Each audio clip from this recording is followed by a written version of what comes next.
This conference will now be recorded. क्या हाल चाल है सबके?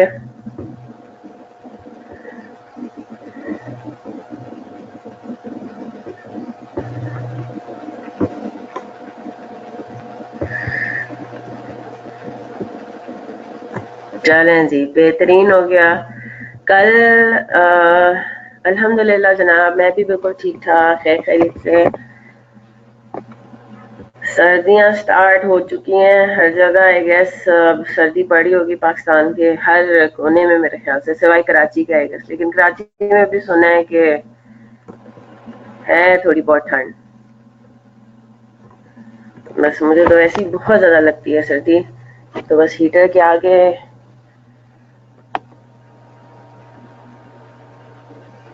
बैठे रहने का सारा टाइम दिल करता है। चले, इसका भी अच्छा अलग मजा है। और बिल्कुल कल ज़लज़ला भी आया पाकिस्तान के जो सारे नॉर्दर्न एरियाज हैं। और ये आपको आई गेस आपने न्यूज़ में देखा होगा कि ये मतलब काफ़ी दुनिया में पता नहीं वो सही थी उस टाइम पे न्यूज़ या नहीं, मैंने बाद में तो नहीं सुनी, लेकिन कहते फ्रांस वगैरह तक जो है ना उसके अर्थक्वेक, और एक दो और यूरोपियन कंट्रीज तक जो है वो पहुंचा है इसका इफेक्ट। तो अल्लाह ताला खैर करे। मैं वही सोच रही थी अभी जी, इस्लामाबाद में बहुत तेज आया, लाहौर में कहते हैं बहुत तेज आया, फैसलाबाद में बस थोड़ा सा था, मुझे नहीं पता चला है, मतलब इस तरह का था। मेरे पास शायद मैं खड़ी हुई थी, मैं खुद शायद मूविंग स्टेट में थी। अगर मैं बैठी होती तो शायद पता लग जाता। मैं फैसलाबाद में हूँ, फैसलाबाद में तो इतना नहीं पता लगा। बस अल्लाह ताला खैर करे। क़यामत की निशानियों में जो है वो से एक निशानी जो यही हो रही है कि इस तरह की आफात जो है ना वो बहुत ज्यादा आने लगेंगी, तो खौफ ही आता है। मुझे याद है अभी 2-3 महीने पहले जो है वो फैसलाबाद में बिल्कुल हल्का सा आया था ज़लज़ला। तो 2-3 महीने बाद ही इतना मेजर किस्म का ज़लज़ला आ गया। तो पहले तो इस तरह का कभी कभार जो है वो सुनने में आता था कि ज़लज़ला आया जी, सालों बाद जो है कोई ऐसा आता है। और अब देखें जरा, साल में 3-4 दफा तो हमें इस तरह की कोई ना कोई आराम से नेचुरल डिजास्टर टाइप की कोई भी हमें सुनने को मिल जाती है। तो अल्लाह ताला सबको अपने हिफ्ज़ मान में रखे और हमारी मग़फ़िरत फरमाए। डर लगता है कि मतलब हमारे गुनाहों की वजह से ऐसा हो रहा है। और आप देखें हो क्या रहा है आजकल दुनिया में, टीवी लगाओ तो हाँ, टीवी लगाओ तो बस बंदा टेंशन से ही बंद, मतलब कहता है कि बंदा घर में ही बंद हो जाए, लेकिन घर में भी अब कहते, मुझे तो लगता है घर में भी कोई भी सेफ नहीं है। बस अल्लाह ताला ही सबको बचा के रखे, खासतौर पे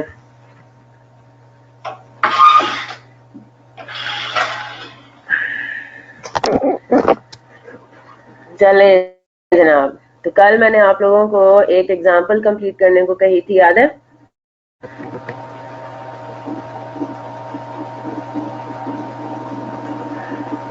अच्छा जी, आपने सॉल्व कर लिया?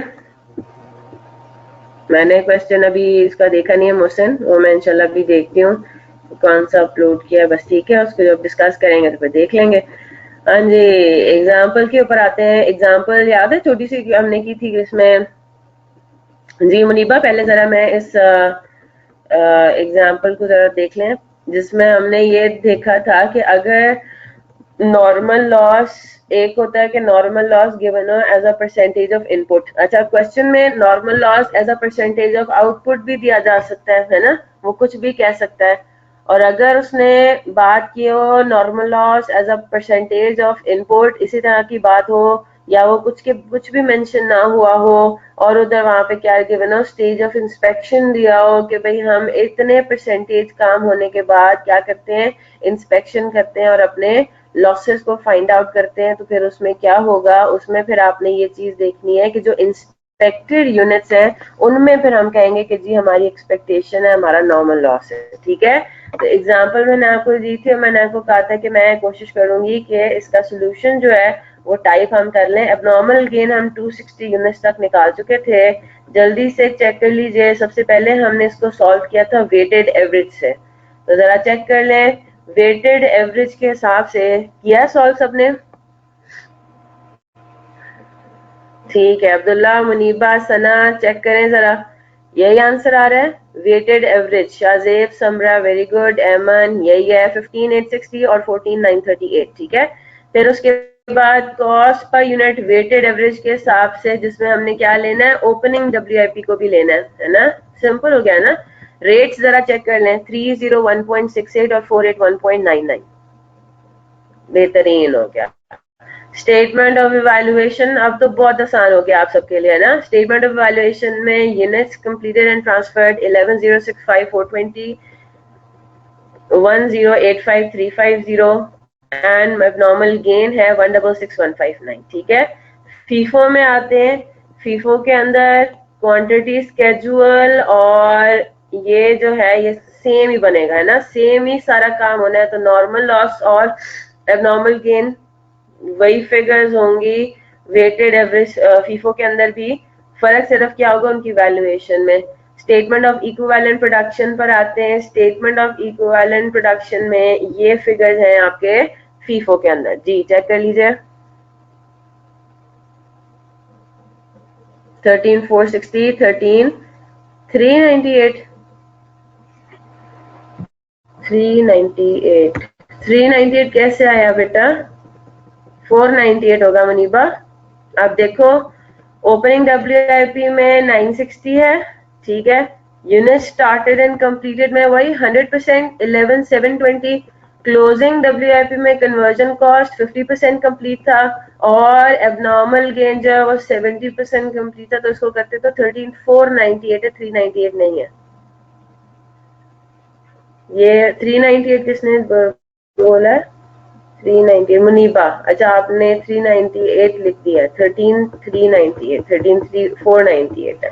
आगे चलते हैं, कॉस्ट पर यूनिट निकाले थी तो कॉस्ट पर यूनिट ये है 318.32, 474.14 फीफो के अंदर।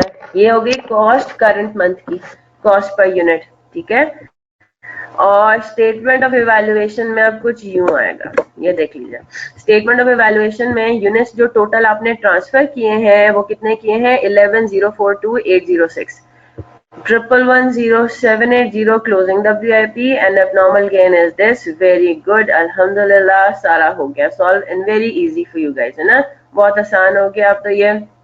अब जरा आगे चलते हैं। कल हम लोगों ने क्लास खत्म होने से पहले क्या चीज पढ़ ली थी कि अगर अब हम आते हैं प्रोसेस 2 के ऊपर, तो पहला सिनेरियो हम देखते हैं। तो पहला सिनेरियो बहुत ही सिंपल है, बहुत ही इजी है। ठीक है, अच्छा इसको रिवाइज करने से पहले ना मैं जरा एक चीज आपके साथ रिवाइज करना चाहूंगी प्रोसेस 1 से रिलेटेड। ठीक है, गौर से सुनिएगा, सिर्फ मैं गो थ्रू कर रही हूँ कि प्रोसेस 1 में हमने कितने सिनेरियोस पढ़े और किस सिनेरियो में हमने क्या किया। ठीक है, we started off with a simple scenario जहां पर यूनिट्स कंप्लीटेड एंड ट्रांसफर्ड और लॉसेस थे, यानी कि कोई ओपनिंग या क्लोजिंग डब्ल्यूआईपी नहीं था। क्लियर होगी ना बात? जब इस तरह का कोई सिनेरियो होता है कि यूनिट्स कंप्लीटेड एंड ट्रांसफर्ड हो सिर्फ और लॉसेस का सिनेरियो हो, तो उसमें आप रेट वगैरह कैलकुलेट करते हैं। उसमें कोई स्टेटमेंट ऑफ इक्विवेलेंट प्रोडक्शन बनाने की जरूरत नहीं पड़ती, उसमें कोई स्टेटमेंट ऑफ इवैल्यूएशन बनाने की जरूरत नहीं पड़ती। जो कॉस्ट पर यूनिट है वो सिंपल तरीके से बनता है। ये बात क्लियर हो गई सबको? ठीक है, वो सिंपल तरीके से एक ही कॉस्ट पर यूनिट कैलकुलेट होगा और वही जो है यूनिट्स कंप्लीटेड एंड ट्रांसफर के लिए इस्तेमाल होना है, और वही जो है किसके लिए इस्तेमाल होना है, एबनॉर्मल लॉस या एबनॉर्मल गेन के लिए। ठीक है, हाँ जी, मैं जरा इसको देखते हैं इसको। हमारा सिनेरियो 1, हैंड आउट 1, ठीक है, ये वाला था। क्लियर होगी बात? फिर हमने सिनेरियो नंबर 2 पर आए। हमने कहा कि अगर हमारे पास वर्क इन प्रोसेस हो जाए, और वो भी कौन सा हो जाए, क्लोजिंग वर्क इन प्रोसेस, तो statement of equivalent production, statement of evaluation आपको किस सिनेरियो में बनाने की जरूरत पड़ती है, अब जहां पे वर्क इन प्रोसेसेस इन्वॉल्व हो जाए। क्यों? क्योंकि उसमें मुख्तलिफ स्टेजेस ऑफ कंप्लीशन है। तो स्टेजेस ऑफ कंप्लीशन अगर 100% से कम हो तभी तो आपको इक्विवेलेंट यूनिट्स निकालने की जरूरत पड़ती है। ठीक है, तो अगर किसी सिनेरियो में आपके पास स्टेज ऑफ कंप्लीशन इन्वॉल्व हो जाए, जैसे, और वो ऑब्वियसली बात है वो इन्वॉल्व होता है, वर्क इन प्रोसेसेस जब आपके पास हो, तो उस स्टेप पे फिर आपके पास क्या बनाने को आपको पड़ जाती है, statement of equivalent production, statement of evaluation. Clear हो गई बात? फिर हमने इस लेवल तक हमने फीफो एक्ट को पढ़ा ही नहीं था, याद है ना? जो हमने ये सिनेरियो पढ़ा था क्लोजिंग डब्ल्यूआईपी की हद तक आपको सवाल में कुछ बताया ही नहीं जाता था कि फीफो फॉलो होना है, एक्ट को फॉलो होना है। क्यों नहीं बताया जाता था? क्योंकि इसकी जरूरत ही नहीं थी। क्यों जरूरत नहीं थी? ओपनिंग डब्ल्यूआईपी जब तक नहीं होगा, अगर आपके पास सिनेरियो में क्वेश्चन के अंदर सिर्फ क्या है, क्वेश्चन के अंदर आपके पास सिर्फ हो इनपुट ड्यूरिंग द मंथ, है ना? तो एक ही बैच है, इनपुट ड्यूरिंग द मंथ ही है, पहला प्रोसेस है, और प्रोसेस शुरू ही करंट ईयर में हुआ, कोई opening work in process current period में नहीं था। तो इनपुट ड्यूरिंग द मंथ एक ही बैच है, और एक ही बैच से आउटपुट भी होना है, एक ही बैच से एबनॉर्मल लॉस होना है, एबनॉर्मल गेन होना है। क्लियर हो गई बात? ठीक है, तो इस वजह से क्योंकि एक ही बैच इन्वॉल्व है, इस वजह से हमें फीफो ऐप को दोनों जो है वो इसमें इररेलेवेंट हो जाएंगे, भले आप फीफो फॉलो करें, भले आप ऐप को फॉलो करें, आंसर आपका सेम ही आना है, because there is just one batch involve. मसला कब आ जाता है? मसला तब आ जाता है जब आपके पास ओपनिंग डब्ल्यूआईपी और इनपुट ड्यूरिंग द मंथ, ठीक है? जब आपके पास ओपनिंग डब्ल्यूआईपी भी आ जाता है, तो फिर अब आपके पास दो डिफरेंट बैचेस हैं। ओपनिंग डब्ल्यूआईपी से भी आउटपुट होगा, और इसमें से भी हम अज्यूम कर सकते हैं कि भाई वो डिपेंड करता है कि भाई क्लोजिंग डब्ल्यूआईपी बेसिकली दो आपने मेजर काम करने, एक आपने अगले प्रोसेस में भेजना और एक आपने थोड़ा इनकम्प्लीट रह जाना है थोड़ा सा आपका, है ना? तो मेन जरूरी नहीं है हर सिनेरियो में लॉस हो, ठीक है? तो ओपनिंग डब्ल्यूआईपी और इनपुट, अब ये दो डिफरेंट बैचेस हैं जो इस प्रोसेस में आपने डाले हुए हैं, और इन दो डिफरेंट बैचेस से अब आपके आउटपुट भी होना है, क्लोजिंग डब्ल्यूआईपी भी होना है, लॉसेस भी होने हैं, ठीक है? तो जहां पे भी एक से ज्यादा बैचेस इन्वॉल्व हो जाए, तो फिर क्वेश्चन अराइज होता है कि अब क्या हमने इन दोनों बैचेस को इकट्ठा कर देना है, एवरेज आउट कर देना है, यानी कि ऐप को फॉलो करना है, या इन दोनों बैचेस को सेपरेटली ट्रीट करके फीफो अप्लाई करना है? Is that clear?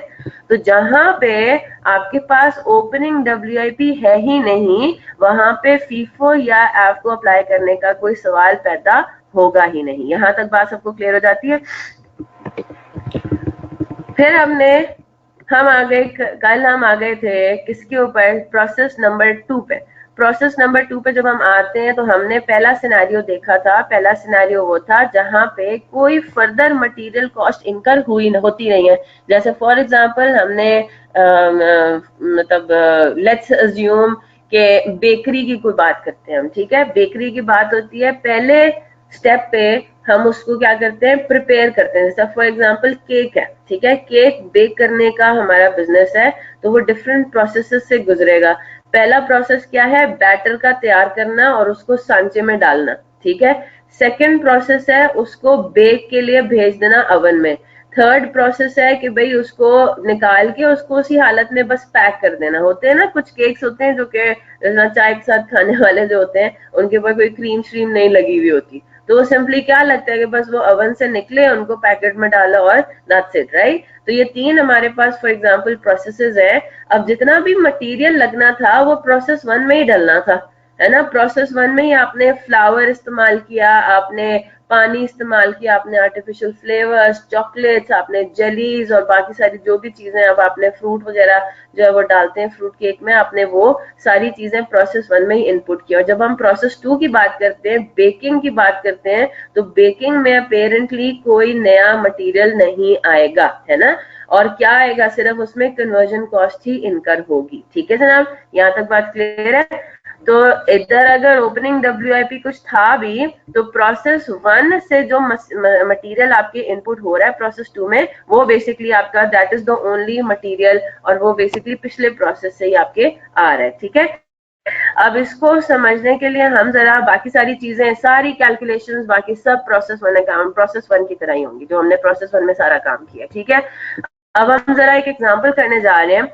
Hornbill example है हॉर्नबिल लिमिटेड की, पेज 158, पैक क्वेश्चन बैंक, ठीक है? तो इसको जरा हम देखते हैं। इसमें इसी सिनेरियो को बेसिकली वो डिस्कस करे। अब अगेन मैंने आपको एक बात बताई है कि जी हैंडबुक के अंदर उस ऑर्डर में चीजें नहीं है जिस ऑर्डर में हम लेक्चर ऑब्वियसली बात है एक स्ट्रक्चर तरीके से पढ़ रहे हैं। वो डिफरेंट, वो भी स्ट्रक्चर्ड है लेकिन वो एक डिफरेंट स्ट्रक्चर है, वो थोड़ा कंफ्यूजिंग है। उसने सारी बातें जो है वो शुरू में ही कर दी हैं, हम थोड़ा बिल्ड करके बात को समझ रहे हैं। ठीक है, तो अपने पास नोट कर लीजिए, पेज नंबर 158 में है यहाँ पे एग्जाम्पल आई कैप की हॉर्नबिल लिमिटेड। ठीक है, इसको रीड करते हैं।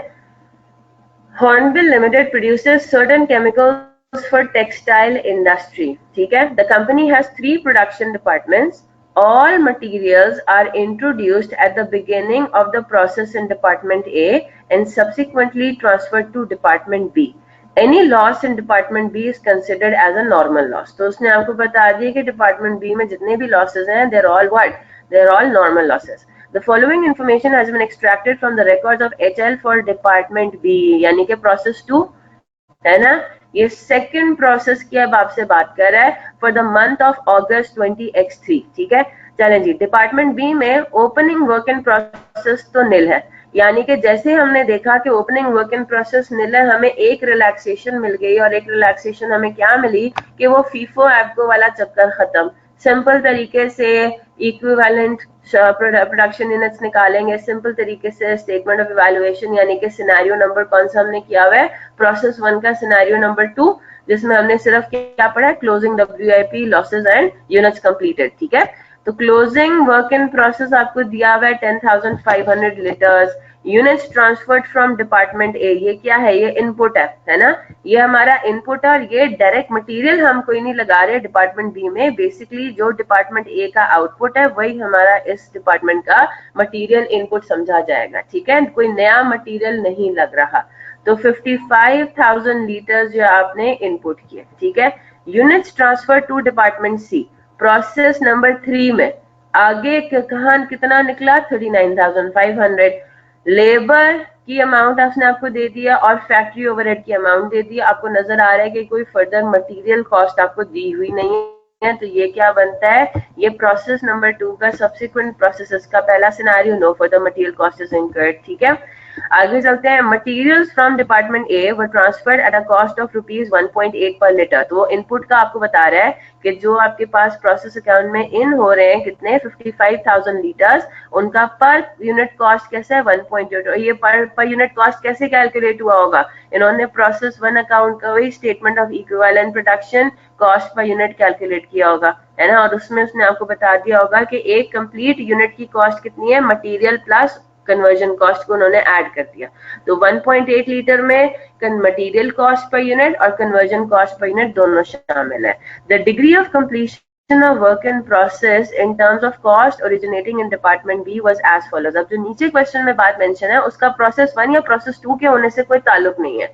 ये जो सिनेरियो है ये किसी भी प्रोसेस में ये लोग दे सकते हैं। क्या कह रहा है ये, वो कह रहा है the degree of completion of work in process, यानी कि जो क्लोजिंग वर्क इन प्रोसेस है, जाहिर सी बात है उसी की बात कर रहे हैं क्योंकि एक ही वर्क इन प्रोसेस है।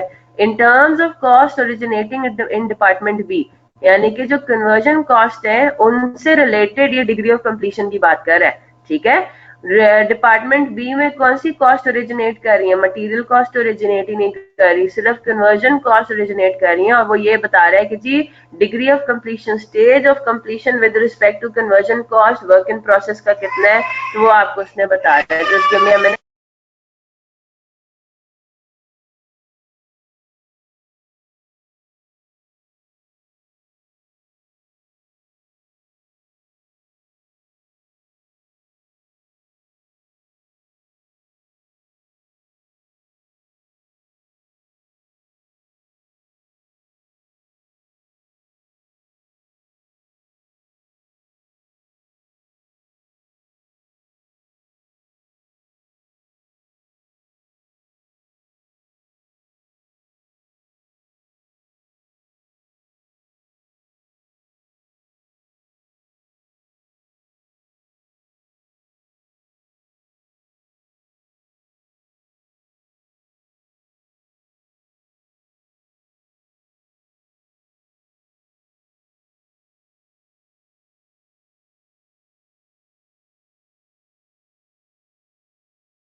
चलें जनाब, ठीक है।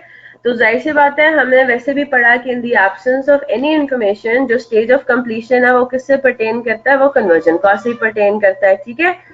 अब वो क्या बता रहा है, जो WIP में 50% यूनिट्स है, they are 40% complete with respect to conversion cost, है ना।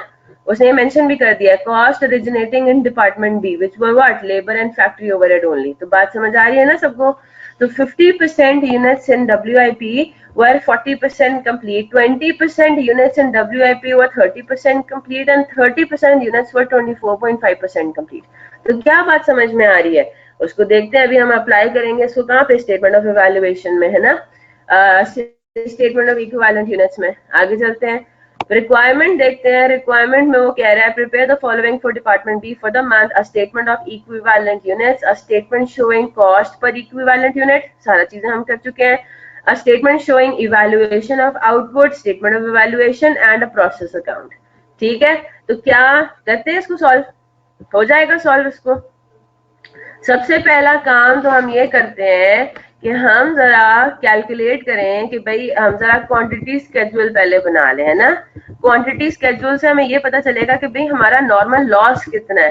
तो नॉर्मल लॉस कंसिडर करने के बाद हमें ज्यादा आसानी हो जाएगी सारी फिगर्स की कैलकुलेशन के लिए, बेहतर है कैलकुलेट कर लें, ठीक है। तो हॉर्नबिल एग्जांपल है पेज 158, इसको कोई भी यूनिट 100% कंप्लीट नहीं है विद रिस्पेक्ट टू कन्वर्जन, तो बेटा इसीलिए तो वर्क इन प्रोसेस है शाहजेब। मटेरियल के पॉइंट ऑफ व्यू से तो सब 100% कंप्लीट है, मटेरियल तो इस प्रोसेस में कोई लगा ही नहीं, है ना। मटेरियल तो इस प्रोसेस में कोई लगा ही नहीं है, तो मटेरियल की तो बात ही नहीं है। 100% कंप्लीट नहीं है तभी तो क्लोजिंग वर्क इन प्रोसेस में है शाहजेब। और मोहसिन आपने ये बात पूछ के मेरा दिल ही तोड़ दिया, ट्रांसफरिंग कॉस्ट क्या है।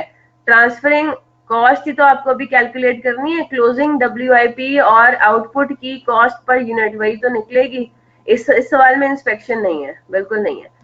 ये जो उन्होंने कॉस्ट दी हुई है, ये तो दी हुई है किसकी, ये तो उन्होंने दी हुई है जो इस वाले 55,000 की है, ठीक है। Units transferred from department A, ये तो इनपुट की उन्होंने आपको दी हुई है, 55,000 रुपीज है, 1.8 रुपी पर लीटर के हिसाब से। चलें जी जरा स्टार्ट करते हैं। सबसे पहले जरा वर्किंग में हम आ जाते हैं, क्वांटिटी स्केड्यूल हम बनाते हैं। Very good Asif Hussain. Quantity schedule हमारा क्या होगा, हमारे पास सवाल के अंदर कोई ओपनिंग WIP नहीं है ना। क्वेश्चन में कोई ओपनिंग WIP नहीं है तो सारा मसला ही खत्म हो गया, ठीक है। ओपनिंग WIP आपके पास है 0। अच्छा जी, आपने इनपुट कितना किया है, तो हम उसको क्या कहेंगे, ट्रांसफर्ड फ्रॉम डिपार्टमेंट ए, ठीक है। इनपुट तो नहीं होगा ना, इनपुट तो वो होगा जो कि खास आपने करंट प्रोसेस में ही डाले, ठीक है। इससे पहले प्रोसेस में वो नहीं डाले थे, करंट प्रोसेस में नए डले हैं, वो इनपुट होगा। तो ये तो हमारे पास ट्रांसफर हुआ है डिपार्टमेंट ए से कितने, 55,000 लीटर्स, ठीक है। चलें जी, 55,000 लीटर्स आपके पास टोटल है जिसका आप कुछ ना कुछ कर सकते थे। इसमें से आपने ट्रांसफर कर लिया, ट्रांसफर्ड टू डिपार्टमेंट सी, ठीक है। डिपार्टमेंट सी 55,000 में से कितना ट्रांसफर हमने किया, 39,500 लीटर्स, ठीक है। तो इसको हमने कर दिया 39,500 लीटर्स। फिर closing WIP, closing work in process में भी 55,000 में से कुछ रह गए, ठीक है। तो क्लोजिंग वर्क इन प्रोसेस में कितने चले गए, 10,500। अच्छा जनाब, इसको जरा हम सॉल्व कर लेते हैं, यानी कि क्या हमारे पास आंसर आ रहा है। 5,000 इसका मतलब है आपके पास क्या है, एक्चुअल लॉस, है ना। ये वो यूनिट्स हैं जिनका कुछ नहीं पता कहाँ गए। 55,000 में से कुछ ट्रांसफर हो गए अगले डिपार्टमेंट में, कुछ क्लोजिंग WIP में रह गए, तो बाकी 5,000 के साथ क्या हो रहा है, 5,000 आपका एक्चुअल लॉस है। और आपको क्वेश्चन में बता दिया है कि जितना भी लॉस होता है वो सारा का सारा कहाँ पर है, वो नॉर्मल लॉस ट्रीट होना है। या आखिरी लाइन में लिखा हुआ है, any loss in department B is considered as a normal loss, it is expected, ठीक है। तो ये हमने इसको आगे फिर हमें सॉल्व करने की कोई जरूरत ही नहीं है, क्योंकि वो सारा का सारा एक्चुअल लॉस आपका नॉर्मल लॉस ट्रीट होगा। Is that clear. तो 5,000 लीटर्स आपका हो गया नॉर्मल लॉस। 10,500 गिवन है क्लोजिंग, मैंने नहीं निकाला, वैसे तो यूनिट्स 10,500 है ना। 10,500 लीटर्स क्लोजिंग है, अब वो कंप्लीट कुछ कुछ परसेंटेज हुए हुए, तो हमेशा इसी तरह से होता है, हम तो पूरी 100% फिगर लेते हैं यूनिट्स की, ठीक है। हम उसको स्टेज ऑफ कंप्लीशन से यहाँ पे थोड़ी मल्टीप्लाई करते हैं। तो 10,500 लीटर्स आपका क्लोजिंग इनकम्प्लीट पड़ा हुआ है, उसमें से कुछ परसेंट कंप्लीट है, कुछ परसेंट कंप्लीट है, उसका काम बाद में आएगा। अब हम आते हैं रिक्वायरमेंट ए के ऊपर, जिसमें वो हमसे क्या मांग रहा है, स्टेटमेंट ऑफ इक्विवेलेंट प्रोडक्शन, है ना। इक्विवेलेंट यूनिट्स कहते हैं, स्टेटमेंट ऑफ इक्विवेलेंट यूनिट्स कहते हैं, स्टेटमेंट ऑफ इक्विवेलेंट प्रोडक्शन कहते हैं, एक ही बात है। क्या करेंगे, किस तरीके से करना है, बिल्कुल प्रोसेस 1 की तरह होगा, है ना। Units, percentage. अब यहाँ पे फर्क क्या आएगा, फर्क यहाँ पे सिर्फ ये आएगा कि मटेरियल, न्यू मटेरियल की बजाय अब आपने क्या लिख देना है, प्रोसेस 1 और कन्वर्जन कॉस्ट। बात समझ आ रही है ये। अगर मैं यहाँ पे लिख दूं मटेरियल, तो ये मटेरियल इनपुट होगा। बात समझ आ रही है। ये क्या होगा, अगर मैं ये मटेरियल जो लिख रही होती हूँ ना, इस मटेरियल का मतलब है नया मटेरियल, न्यू मटेरियल जो मैं इस प्रोसेस में लगा रही हूँ। लेकिन यहाँ पे मेरे पास कॉस्ट के कंपोनेंट सिर्फ क्या है, मेरे पास प्रोसेस 1 से, यानी कि डिपार्टमेंट ए, ठीक है, या इसको कहते हैं इनपुट फ्रॉम डिपार्टमेंट ए। ठीक है, तो इससे हमें ये बात समझ में आ जाएगी कि हमारे पास सिर्फ 2 कंपोनेंट्स हैं कॉस्ट के। एक तो वो है जो कि हमारे पास डिपार्टमेंट ए से कैरी फॉरवर्ड हो रहा है, ठीक है, ब्रॉड डाउन हो रहा है, क्लियर होगी बात, डिपार्टमेंट ए से ट्रांसफर हो रहा है, ठीक है जनाब। और दूसरा हमने कौन सी कॉस्ट लगाई, जो फर्दर हमने लेबर और ओवरहेड। अब इस बात को जरा गौर से सुनिएगा, आपका प्रोसेस 1 कंप्लीट हुआ तो आपने कैलकुलेट किया कि पर यूनिट कॉस्ट प्रोसेस 1 के एंड पे है 10 रुपए, ठीक है, उस पर एक यूनिट की। जब उसके ऊपर प्रोसेस 2 भी लग चुका होगा तो आप क्या बोलेंगे, पर यूनिट कॉस्ट बढ़ जाएगी ना। फिर जो 10 रुपए थी प्रोसेस 1 के एंड तक, हमने उसके ऊपर जो टोटल कॉस्ट लगाई थी वो लगाई थी 10 रुपए पर यूनिट, उसमें direct material, direct labour, FOH. जब वो प्रोसेस 2 से भी यूनिट गुजरेगा, जब एक केक जो है वो बेक भी होके बाहर निकलेगा अवन से, तो हम क्या कहेंगे कि अब वो 10 रुपए पर यूनिट नहीं रही उसकी टोटल कॉस्ट, बल्कि उसकी टोटल कॉस्ट हो जाएगी 25 रुपए पर यूनिट। एडिशनल 15 रुपए पर यूनिट लगेगा प्रोसेस 2 का। बात समझ आ गई है ना। तो ये बात समझ आ रही है ना कि ये भी कॉस्ट का एक कंपोनेंट है। इनपुट फ्रॉम डिपार्टमेंट ए, ये कॉस्ट आपकी ट्रांसफर हुई है किसमें, डिपार्टमेंट बी में। फर्दर और कॉस्ट लगेगी जो कि क्या है, कन्वर्जन कॉस्ट, और फिर ये टोटल कॉस्ट ट्रांसफर हो जाएगी डिपार्टमेंट सी में। डिपार्टमेंट सी में और कॉस्ट एड ऑन होगी, उस डिपार्टमेंट का मटेरियल, उस डिपार्टमेंट का लेबर, और वो फिर फाइनली अल्टीमेटली जब फिनिश्ड गुड्स में बन के निकलेगा तो हम क्या करेंगे, प्रोसेस 1, प्रोसेस 2, प्रोसेस 3, इन तीनों डिपार्टमेंट्स की बेसिकली कॉस्ट जो है वो अक्यूमुलेट हो जाएगी एक यूनिट के ऊपर, है ना। और हम जब कहेंगे कि जी फिनिश्ड प्रोडक्ट, अगर और मटेरियल भी होता तो वो सिनेरियो भी हमने करना है, जरा हौसला, ठीक है। स्टेटमेंट ऑफ इक्विवेलेंट प्रोडक्शन पर आते हैं, कैसे बनाएंगे। कोई हमारे पास फीफो एप्को वाला जो कोई सिनेरियो नहीं होता तो हम क्या करते हैं, यूनिट्स कंप्लीटेड एंड ट्रांसफर्ड से ही बात शुरू करते हैं ना, है ना। जब हमारे पास फीफो एप्को वाला कोई सिनेरियो नहीं था तो ओपनिंग डब्ल्यूएफपी नाम की तो कोई चीज है ही नहीं, तो यूनिट्स कंप्लीटेड एंड ट्रांसफर्ड ही होगा। कितने यूनिट्स आपने कंप्लीट करके ट्रांसफर आउट कर दिए, 39,500, ठीक है, क्लियर हो गई बात। तो ये जो 39,500 यूनिट्स है, ये आपके 100% कंप्लीट है with regards to what, with regards to जो हमने इनपुट किया from department A, and with regards to conversion cost as well. Is that clear, yes और नो। फिर हम आते हैं किसके ऊपर, क्लोजिंग डब्ल्यूआईपी पे। और क्लोजिंग डब्ल्यूआईपी में अब आपको पता है कि अब यहाँ पे हमें जरा चीजों को देखकर चलना है, ठीक है। सबसे पहले बात आ जाती है मटेरियल की, है ना, यानी कि इनपुट फ्रॉम डिपार्टमेंट ए। अब यहाँ पे मटेरियल की मटेरियल की जगह हम क्या लिखेंगे, इनपुट फ्रॉम डिपार्टमेंट ए। अच्छा जी, कितने क्लोजिंग इन यूनिट्स थे आपके पास, 10,500। अच्छा मुझे बताइए जरा, विद रिगार्ड्स टू मटेरियल, आपने इन इनपुट के ऊपर मतलब जो आपने यूनिट्स डाले थे 55,000, उनमें से जो 10,500 रह गए इनकम्प्लीट, वो 100% कंप्लीट है with regards to material. Material तो डिपार्टमेंट ए में ही लग चुका ना, तो हम क्या कहेंगे, ये 100% कंप्लीट है। तो क्या आपने, अच्छा इस महीने मुझे बताएं, इस महीने क्या इस आइटम के ऊपर कोई काम हुआ,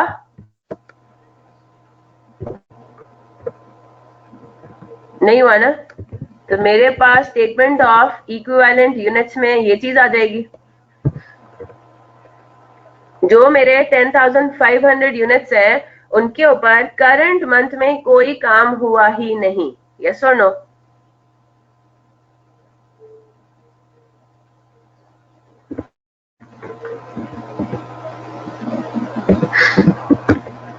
अच्छा नहीं, इसके अंदर ये वाला लॉजिक नहीं अप्लाई होगा। ठीक है, इधर जरा देखें, मेरी बात जरा गौर से सुनिएगा। जो इनपुट फ्रॉम डिपार्टमेंट ए है, ये आपकी कॉस्ट है जो कि पिछले महीने से, अच्छा ये इसको हमने इस तरह से नहीं लेके चलना है, मेरी बात जरा गौर से सुनिएगा। देखें, मैंने जो है केक जो है वो बेक करके, हाँ जी क्लोजिंग है ना, जरा देखेंगे, बिल्कुल मटेरियल लिखना है, बिल्कुल सही कह रहे हैं आप। मेरी बात गौर से सुनिएगा। आपने जो है वो मटेरियल सारा डाल के आपने बैटर जो है वो सांचे में डाला, और अब वो प्रोसेस 2 में आपने इनपुट कर दिया। वो उसको हम ले रहे हैं 55,000 लीटर्स, ठीक है। 55,000 लीटर्स आपने, 55,000 केक्स फॉर एग्जांपल आपने बेकिंग में के लिए ओवन में डाल दिए थे। क्लियर होगी ना बात? ठीक है।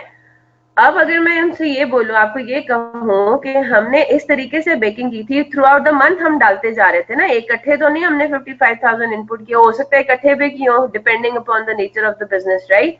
तो हम ये अज्यूम कर रहे हैं कि 55,000 जो केक्स आपने ओवन में डाले थे ना, उनमें से 39,500 केक्स तो 100% रेडी हो गए, ठीक है।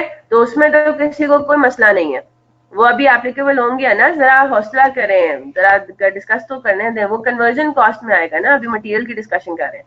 जो 10,500 केक्स रह गए हैं ना, उनमें हम ये कह रहे हैं कि जो प्रोसेस 2 लगना था मटेरियल के पॉइंट ऑफ व्यू से, वो लग चुका 100%। मेरी बात आपको समझ आ रही है? जो मटेरियल के ऊपर काम फर्दर होना था ना, मतलब मटेरियल एक तो होता है कि आपने नया डाला, नया नहीं डाला, पुराने ही मटेरियल पे जो प्रोसेस 1 से आपको कैरी मिला है, उस मटेरियल पे जो मटेरियल के ऊपर काम करना था वो हमने 100% कर दिया। तो यानी कि with the point, from the point of view of material, हमारा करंट प्रोसेस का काम सारा कंप्लीट था।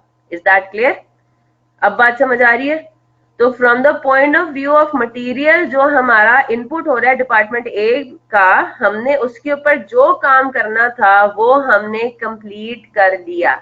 यहां तक बात समझ आ रही है? ठीक है। फिर हम आते हैं किसके ऊपर? कन्वर्जन कॉस्ट के ऊपर। अब कन्वर्जन कॉस्ट की उन्होंने आपको 3 कैटेगरीज दे दी है। अब सॉल्व होगा ये। कन्वर्जन कॉस्ट की इन्होंने हमें 3 कैटेगरीज दे दी हैं। मैं इसको कर देती हूँ सीसी, ठीक है। और कन्वर्जन कॉस्ट को हम 3 जगहों से सॉल्व करेंगे। एक आपका होगा 10,500 यूनिट्स का, 10,500 यूनिट्स में से जो 50% यूनिट्स है ना, 10,500 यूनिट्स के जो 50% यूनिट्स है वो कितने बनते हैं? 10,500 इंटू 0.5, यानी कि 50 टू 50, 5 टू 50 लीटर्स जो है वो ऐसे हैं कि वो 40% आपने करंट मंथ में कंप्लीट किए थे with respect to conversion cost. बात समझ आ रही है? 5250 इंटू 0.4 यानी कि 2100। दूसरा आपके पास जो कैटेगरी बनती है वो कितनी बनती है? 10,500 लीटर्स में से जो 20% आपके यूनिट्स है, जो कि कितने बनते हैं? 10,500 मल्टीप्लाइड बाय 20%। ये जो 2100 लीटर्स है, ये वो है जो कि 30% कंप्लीट थे with regards to conversion cost. Is that clear? तो 2100 का 0.3, 630। और आखिरी कैटेगरी आपके पास क्या आ जाएगी? 10,500 का जो 30% इन्वेंट्री आपके पास जो पड़ी हुई है, 10,500 इंटू 0.3 यानी कि 3150 लीटर्स ऐसे थे जो कि 24.5% कंप्लीट थे। Is that clear? यस और नो? ठीक है। तो ये आपके पास 24.5% कंप्लीट थे, तो 3150 इंटू 24.5%, ये आपके पास आता है 772। Is that clear? तो यही हो गया क्लोजिंग वर्क इन प्रोसेस का। मटेरियल की जगह आपने ये ले लिया, इनपुट फ्रॉम डिपार्टमेंट ए, क्योंकि सिंपल सिनेरियो में मटेरियल की जगह इनपुट फ्रॉम डिपार्टमेंट ए आ जाना है। और कन्वर्जन कॉस्ट अब आपको उसने 3 डिफरेंट कैटेगरीज में, क्योंकि सारी की सारी वर्क इन प्रोसेस आपकी एक ही स्टेज ऑफ कंप्लीशन पे नहीं थी, ठीक है, कुछ किसी और पे थी, इन तीनों को ऐड करेंगे तो ये तीनों 10,500 बन रहे हैं। तो टोटल 10,500 को आपने पहले 3 कैटेगरीज में ब्रेक किया और हर कैटेगरी का अलग अलग स्टेज ऑफ कंप्लीशन है, तो अलग अलग उसका कन्वर्जन कॉस्ट के पॉइंट ऑफ व्यू से इक्विवेलेंट यूनिट्स निकलेंगे एंड दैट्स इट। ये सॉल्व करने के बाद हमारे पास ये आ जाता है। Is that clear? यस और नो? तो 50,000 लीटर्स कंप्लीट होंगे इनपुट फ्रॉम डिपार्टमेंट ए से, और 43,002 लीटर्स हमारे इक्विवेलेंट यूनिट्स होंगे कन्वर्जन कॉस्ट के पॉइंट ऑफ व्यू से। मुनीबा, कोई मसला है आपको बेटा?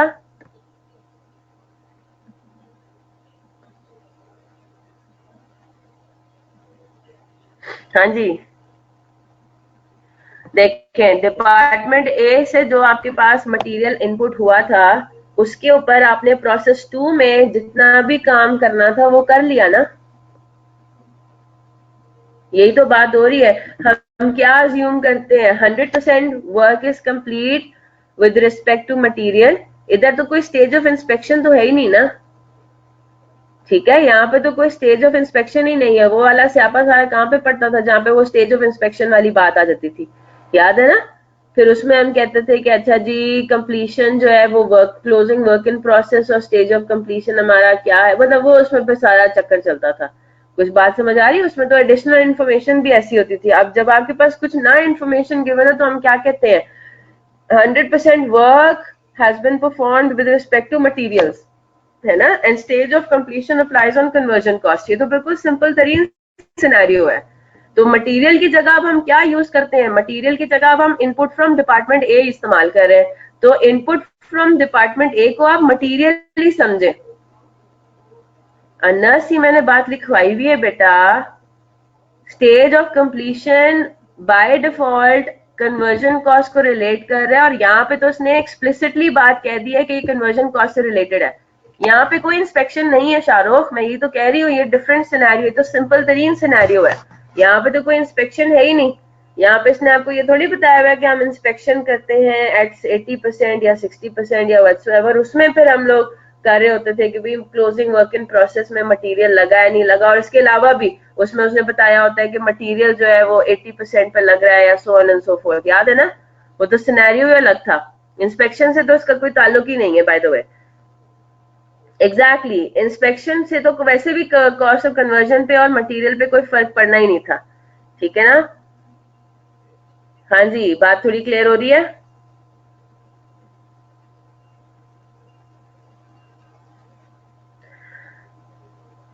एग्जैक्टली, सिंपल यूनिट्स परसेंटेज उनकी कंप्लीशन है, तो हम क्या अज्यूम करते हैं कि from the point of view of material सारा काम 100% कंप्लीट होता है। तो यही तो हमने किया बेटा, यही लिखना है यासिर, इनपुट फ्रॉम डिपार्टमेंट यही लिखना है। अब यहाँ पे मटेरियल्स नहीं लिखना क्योंकि सिनेरियो ही अलग है ना, ये न्यू मटेरियल ही नहीं है, ठीक है?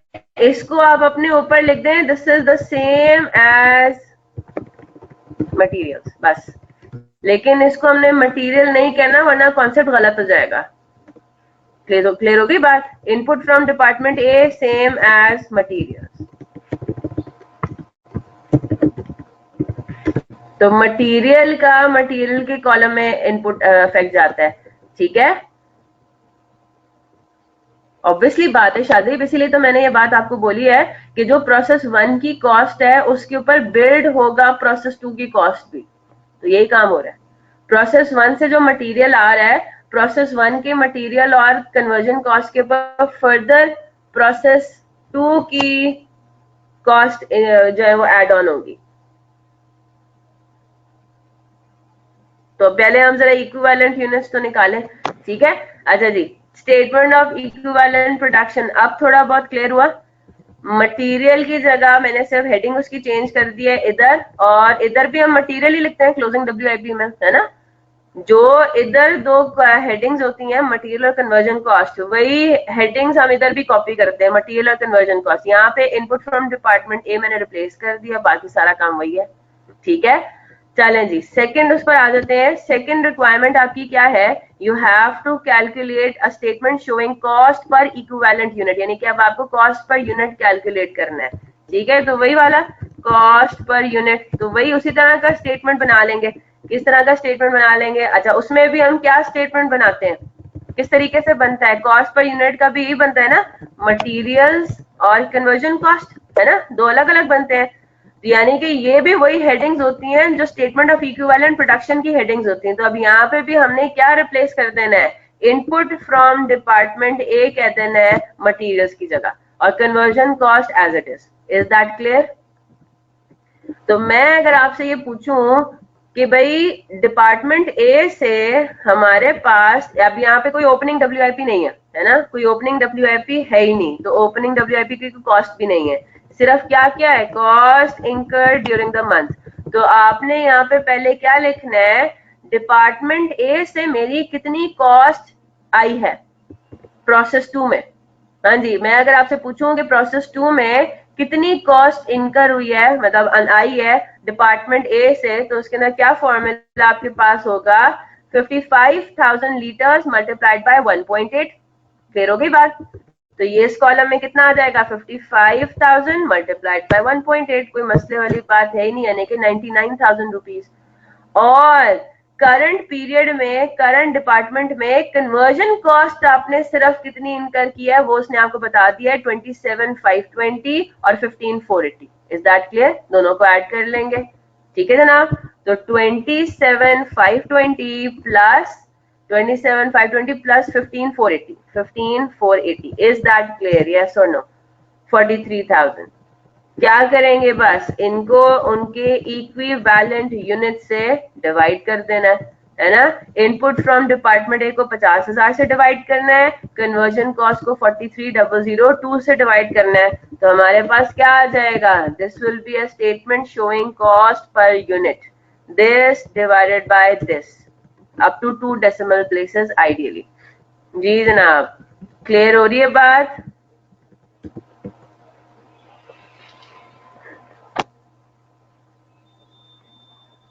कॉपी कर लें जल्दी से।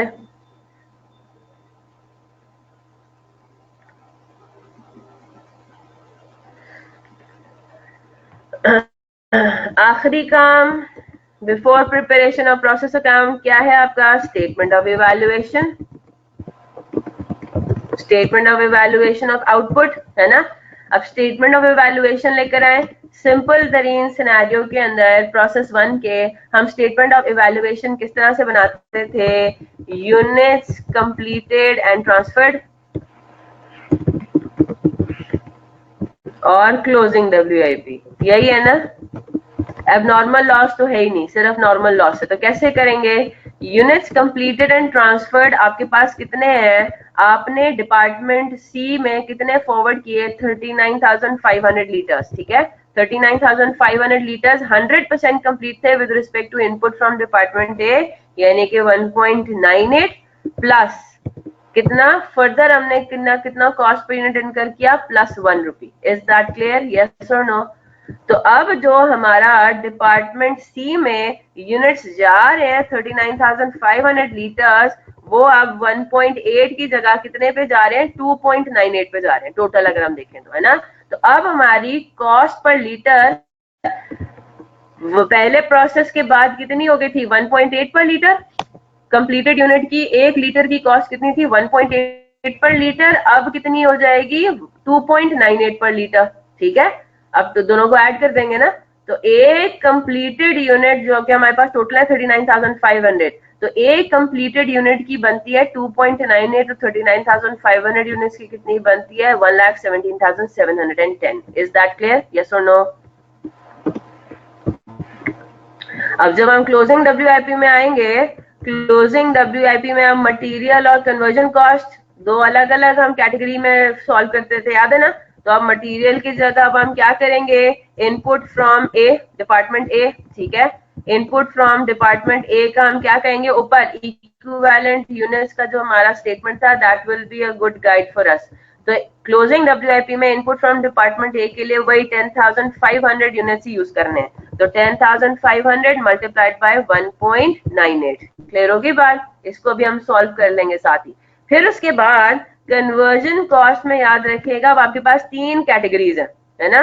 पहली कैटेगरी आपके पास कौन सी है, पहली कैटेगरी तो आपके पास ये वाले यूनिट्स हो गए, 5250 यूनिट्स। जिसका इक्विवेलेंट कितना है, इक्विवेलेंट है 2100। क्लियर हो गई बात? तो हम क्या कहेंगे, कन्वर्जन कॉस्ट के लिए 2100 प्लस 630 प्लस 772, ये काम भी कर सकते हैं ना। मैं अगर आपसे पूछूं कि कन्वर्जन कॉस्ट के लिए टोटल इक्विवेलेंट यूनिट्स कितने हैं, तो वह 3502, this plus this plus this. तो आउट ऑफ 10,500 हम बेसिकली 1 रुपी पर यूनिट कितने पे अप्लाई कर रहे हैं, 3502 पर अप्लाई कर रहे हैं। तो मैं इकट्ठा इसको कर लेती हूँ, 2100 प्लस 630 प्लस 772। ये बात सबको कुछ समझ में आ रही है? This multiplied by 1 rupee per unit. ठीक है, तो इनपुट फ्रॉम डिपार्टमेंट ए को आपने इनपुट फ्रॉम डिपार्टमेंट ए की कॉस्ट पर यूनिट से मल्टीप्लाई किया, और जो टोटल कन्वर्जन कॉस्ट के इक्विवेलेंट यूनिट्स है, ये टोटल इक्विवेलेंट यूनिट्स आ जाएंगे कन्वर्जन कॉस्ट के, उसको आपने कन्वर्जन कॉस्ट पर यूनिट से मल्टीप्लाई कर दिया। इसी तरह से तो करते आए हैं। ठीक है, तो 10,500 into 1.98 and 2100 plus 630 plus 772 multiplied by 1, 3502। तो क्लोजिंग WIP के आपके पास अमाउंट कितनी आ जाती है, क्लोजिंग WIP आ जाता है इधर।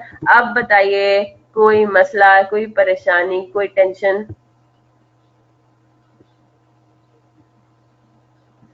जल्दी से प्रोसेस अकाउंट बनाएंगे, या प्रोसेस अकाउंट में आपको होम असाइनमेंट दे रही हूँ। ठीक है, जो प्रोसेस अकाउंट बनाना है बहुत आसान है, वेरी इजी। सारी फिगर्स, या चले मैं जल्दी से आपको दिखा देती हूँ। ठीक है, जल्दी से हम उसको इसी में से देख लेते हैं ताकि हमारा टाइम सेव हो जाए। पहले जरा फिगर्स कंपेयर कर लें। 43,000 इधर इन्होंने 30% इंटू 24.5, इसको इन्होंने राउंड ऑफ कर दिया, 770 ले लिया लीटर्स, हमने 772 लिया। तो हमारा, लेकिन हमारा रुपी पर यूनिट तो वही आ रहा है। ठीक है, 1.98 और 1। चलें जी, थोड़ा सा डिफरेंस आ रहा है 24,290 से। उसकी वजह ये कि इन्होंने ये जो यूनिट्स है ना, ये इन्होंने जो है वो 3500 लिए, हमने 3502 लिए। तो 24,292 और 24,290 थोड़ा सा फर्क है। प्रोसेस अकाउंट पे ऊपर आते हैं। जो हमारा डिपार्टमेंट ए का प्रोसेस अकाउंट है, अब यहाँ पे देखेंगे इनपुट आपके पास क्या हो रहा है, ट्रांसफर ए से डिपार्टमेंट ए से ट्रांसफर हो रहा है। तो प्रोसेस अकाउंट डिपार्टमेंट ए का क्रेडिट और प्रोसेस अकाउंट डिपार्टमेंट बी का डेबिट 55,000 यूनिट्स, और उनकी अमाउंट कितनी है, एट द रेट ऑफ 1.8 पर रुपी पर यूनिट 99,000। और दूसरा आप क्या चीज इनपुट कर रहे हैं, कॉस्ट के अंदर 27,520 और ओवरहेड इनपुट कर रहे हैं 15,480। ये क्वेश्चन में गिवन है। ठीक है, फिर हमने जो स्टेटमेंट ऑफ इवैल्यूएशन में सारी फिगर्स ले ली थी, transfer to department C, transfer to department C के यूनिट्स कितने हैं, 39,500, और उनकी कॉस्ट कितनी है, 117,710। वो आपने क्रेडिट साइड पे लिख दिया। फिर बारी आती है किसकी, नॉर्मल लॉस की। नॉर्मल लॉस की कोई स्क्रैप वैल्यू नहीं है, याद है ना। नॉर्मल लॉस की कोई फिगर नहीं लिखनी होती, सिर्फ यूनिट्स लिखने होते हैं, अनलेस कि उनकी कोई स्क्रैप वैल्यू भी गिवन हो। तो नॉर्मल लॉस की कोई स्क्रैप वैल्यू नहीं है। क्यों नहीं लेते यहाँ पे कॉस्ट, क्योंकि उसकी कॉस्ट जो 5,000 यूनिट्स है, उनकी कॉस्ट गुड आउटपुट का पार्ट बन के नेक्स्ट प्रोसेस में ट्रांसफर हो जाएगी, वो बिल्ड हो जाएगी, एब्जॉर्ब हो जाएगी हमारे गुड यूनिट्स के अंदर। ठीक है, क्लियर होगी ना बात। तो इसलिए नॉर्मल लॉस के आगे, क्योंकि के अंदर कोई स्क्रैप वैल्यू भी नहीं है, इसलिए वो जीरो हो जाएगी, और सिर्फ हमने यूनिट्स लिख लिए। क्लोजिंग WIP है, टोटल है 10,500 है, तो 10,500 लीटर ना, उसमें से कुछ कितना परसेंट कंप्लीट है, वो तो इक्विवेलेंट यूनिट्स हमने निकाले थे। एज इफ ये 10,500 यूनिट्स किसके इक्वल है, कन्वर्जन कॉस्ट के पॉइंट ऑफ व्यू से 10,500 इक्वल है 3,500 लीटर्स के इक्वल प्रोडक्शन के, लेकिन है तो नहीं ना एक्चुअली। तो 10,500 लीटर्स ही आपका इनकम्प्लीट है, 100% इनका कंप्लीट हो गया with respect to materials, and varying percentages incomplete हो गई with respect to conversion cost. और इनकी कॉस्ट भी आपने ऊपर निकाल ली, 24,290 प्रोसेस अकाउंट बैलेंस। क्लियर हो गई बात। चलें जी, पहला सिनेरियो तो हमने कर लिया बिल्कुल आराम से, बिल्कुल मजे से। अब हम जरा आते हैं, अगर आप प्रोसेस 2 में डालते हैं material without any change in units however, क्या मतलब हुआ इसका, मतलब ये हुआ, ये बल्कि मैं आप लोगों के लिए नोट्स भी साथ ही बना रही थी, इसको फिर मैं आपको खुद ही बाद में लिखवा दूंगी। ठीक है, मतलब क्या हुआ, इसके लिए हम क्लास वर्क नंबर 3 को रेफर करेंगे पैक क्वेश्चन बैंक से। ठीक है, मतलब क्या हुआ, अब मेरी बात गौर से सुनिएगा। आपने कोई ऐसे मटेरियल आपने डाला कि फिनिश्ड प्रोडक्ट के यूनिट्स में कोई इजाफा नहीं हुआ। जैसे फॉर एग्जांपल, अब मेरी बात गौर से सुनिएगा, केक की बात कर लेते हैं, ठीक है, केक की बात करते हैं। मैंने 10 केक्स जो है वो प्रिपेयर किए स्टेप 1 पे। डिपार्टमेंट ए में मैंने क्या किया, मैंने बैटर प्रिपेयर किया उनका 10 केक्स का, ठीक है, और मैंने 10 केक्स जो है वो उनके उसमें डाले, क्या कहते हैं, सांचो में डाले, और मैंने प्रोसेस 1 से प्रोसेस 2 में वो 10 केक्स जो है वो ट्रांसफर कर दिए बेकिंग के लिए, ठीक है। बेकिंग हुई, ठीक है, बेकिंग होने के बाद अब वो जा रहे हैं प्रोसेस 3 के अंदर। अब हम सब्सिक्वेंट प्रोसेस की बात कर रहे हैं ना, ठीक है जनाब। अब हम प्रोसेस 3 पे जरा आ जाते हैं। प्रोसेस 3 में मटेरियल लग रहा है, लेकिन ऐसे लग रहा है कि हमारे नंबर ऑफ यूनिट्स में इजाफा नहीं हो रहा। वो कैसे होगा, मैं उन केक्स के ऊपर अब करती हूँ डेकोरेशंस, अब मैं उन केक्स के ऊपर लगा रही हूँ क्रीम वगैरह, तो मेरा नया मटेरियल लग तो रहा है ना, क्लियर हो रही है ना बात। मेरा न्यू मटेरियल का इनपुट जरूर हो रहा है। ऐसा मटेरियल जो कि ना प्रोसेस 1 में डाला था ना प्रोसेस 2 में डाला था, वो प्रोसेस, अब हम सब्सिक्वेंट प्रोसेसेस की बात कर रहे हैं। अब इसमें प्रोसेस 2 भी हो सकता है, 3 भी हो सकता है, 4 भी हो सकता है, व्हाटसोएवर। तो अभी हमने जो एग्जांपल बनाई है उसके अंदर प्रोसेस 3 में न्यू मटेरियल लग रहा है, लेकिन ऐसे मटेरियल लग रहा है कि वो 10 के 10 केक्स अभी भी 10 केक्स है, नहीं होगा वो भी डायरेक्ट ही, ठीक है। उसको अब हम डायरेक्ट या इनडायरेक्ट कंसिडर कर ही नहीं रहे, अभी तो हम प्रोसेस के अंदर बात करें ना, प्रोसेस की बात करें, मटेरियल की बात करें, दैट्स इट। क्लियर होगी बात, ठीक है। तो वो ऐसे अब हम मटेरियल लगा रहे हैं, ऐसे मटेरियल लगा रहे हैं कि अल्टीमेटली हमारे नंबर ऑफ यूनिट्स में हमारे मैं ये नहीं कहूंगी कि जी मटेरियल लगने के बाद अब जो प्रोसेस 3 से आउट होंगे ना वो होंगे 15 केक्स, नहीं जनाब, अब भी 10 केक्स ही आउट होंगे। क्लियर हो रही है बात, ठीक है। तो ऐसे मटेरियल लग रहा है कि आपके नंबर ऑफ यूनिट्स के ऊपर कोई चेंज नहीं आ रहा, और ऐसा हो सकता है ना। जैसे फॉर एग्जांपल मैं अगर गारमेंट्स की बात करूं, प्रोसेस 1 में मैंने कपड़े को काटा, ठीक है, कपड़े को काटा, प्रोसेस 2 में उसके ऊपर स्टिचिंग हुई, प्रोसेस 3 में उसके ऊपर फिनिशिंग के लिए क्या हो रहा है, बटन्स लग रहे हैं, उन्हीं यूनिट्स पे बटन्स लग रहे हैं ना, कोई नए यूनिट्स थोड़ी मतलब ये नंबर ऑफ यूनिट्स इंक्रीज थोड़ी हो रहे हैं, ठीक है। उन्हीं यूनिट्स के ऊपर क्या हो रहा है, बटन्स लग रहे हैं, लेसें लग रही हैं, पाइपिंग लग रही है, so on and so fourth, ठीक है, लोगोज लग रहे हैं, पॉकेट्स के ऊपर और भी चीजें लग रही हैं, ठीक है, कॉलर्स के ऊपर वो जो है वो सारे काम हो रहा है, ठीक है, बात समझ आ रही है। तो ये ऐसे मटेरियल लग रहा है कि आपके पास नंबर ऑफ यूनिट्स में इजाफा नहीं होगा, आपकी क्वांटिटी में इजाफा नहीं हो रहा। तो अगर ऐसा हो तो फिर हम क्या करते हैं, पहले हम इसको करेंगे सॉल्व, और फिर हम आएंगे किसके ऊपर, हम जरा समरी नोट्स बना लेंगे कि हमने इसमें किया क्या है, इफ एंड बट वाला। अब हम आते हैं किसके ऊपर, क्लास वर्क नंबर 3 के ऊपर हम आते हैं। क्लास वर्क नंबर 3 किधर गया, ये रहा, प्रोसेस 1 एंड प्रोसेस 2। इधर जरा देख लेते हैं इसको। A manufacturing company operates two processes. Output from process 1 is transferred as input to process 2. बात भी ऐसे ही है, ठीक है। Output from process 2 is the finished product. बस process 2 के बाद कोई और process नहीं है, इसके बाद वो finished product ही बन रहा है, ठीक है। Data for the two processes in January are as follows. क्या उन्होंने आपको डेटा दिया हुआ है, प्रोसेस 1 का डेटा कुछ यूं है, opening work in process nil, process 1 में units introduced into the process है 14,000, units completed and transferred to the next process है 10,000, प्रोसेस 2 में जो ट्रांसफर हो रहे हैं, यानी कि 4,000 आपके पास क्लोजिंग वर्क इन प्रोग्रेस है। यहाँ पे भी कोई लॉस वाला सिनेरियो नहीं है, ठीक है, वो भी हम इंशाल्लाह कर लेंगे। यहाँ पे कोई लॉस वाला सिनेरियो नहीं है। 14,000 यूनिट से आपने काम स्टार्ट किया, 10,000 यूनिट्स ट्रांसफर हो गए, बाकी 4,000 units closing work in process में पड़े हुए, कोई यूनिट्स लॉस नहीं है प्रोसेस 1 में, ठीक है। फिर उन्होंने आपको बता दिया कि जो हमने मटेरियल लगाया उसकी कॉस्ट कितनी है, और जो हमारा कन्वर्जन कॉस्ट है उसकी कॉस्ट कितनी है, ठीक है जी। फिर उसके बाद आगे चलते हैं, materials are input into process 1 at the start of the process. क्या सिग्निफिकेंस है इस बात की कि जो क्लोजिंग वर्क इन प्रोसेस है उसमें मटेरियल 100% कंप्लीट है, क्योंकि वो material start of the process में ही लग गए थे। क्लियर होगी बात। And conversion cost are incurred at a constant rate throughout the processing. तो इसमें हमारा स्टेज ऑफ कंप्लीशन इन्वॉल्व होगा, ठीक है, जो कॉस्ट ऑफ कन्वर्जन है, कन्वर्जन कॉस्ट के अंदर हमारा स्टेज ऑफ कंप्लीशन इन्वॉल्व होगा, क्योंकि वो ग्रेजुअली जो है वो हम इनकर करते हैं जैसे जैसे हम प्रोसेस में फर्दर प्रोसीड करते हैं। आगे चलते हैं, The closing work in process and process 1 at the end of January is estimated to be 50% complete for the conversion work.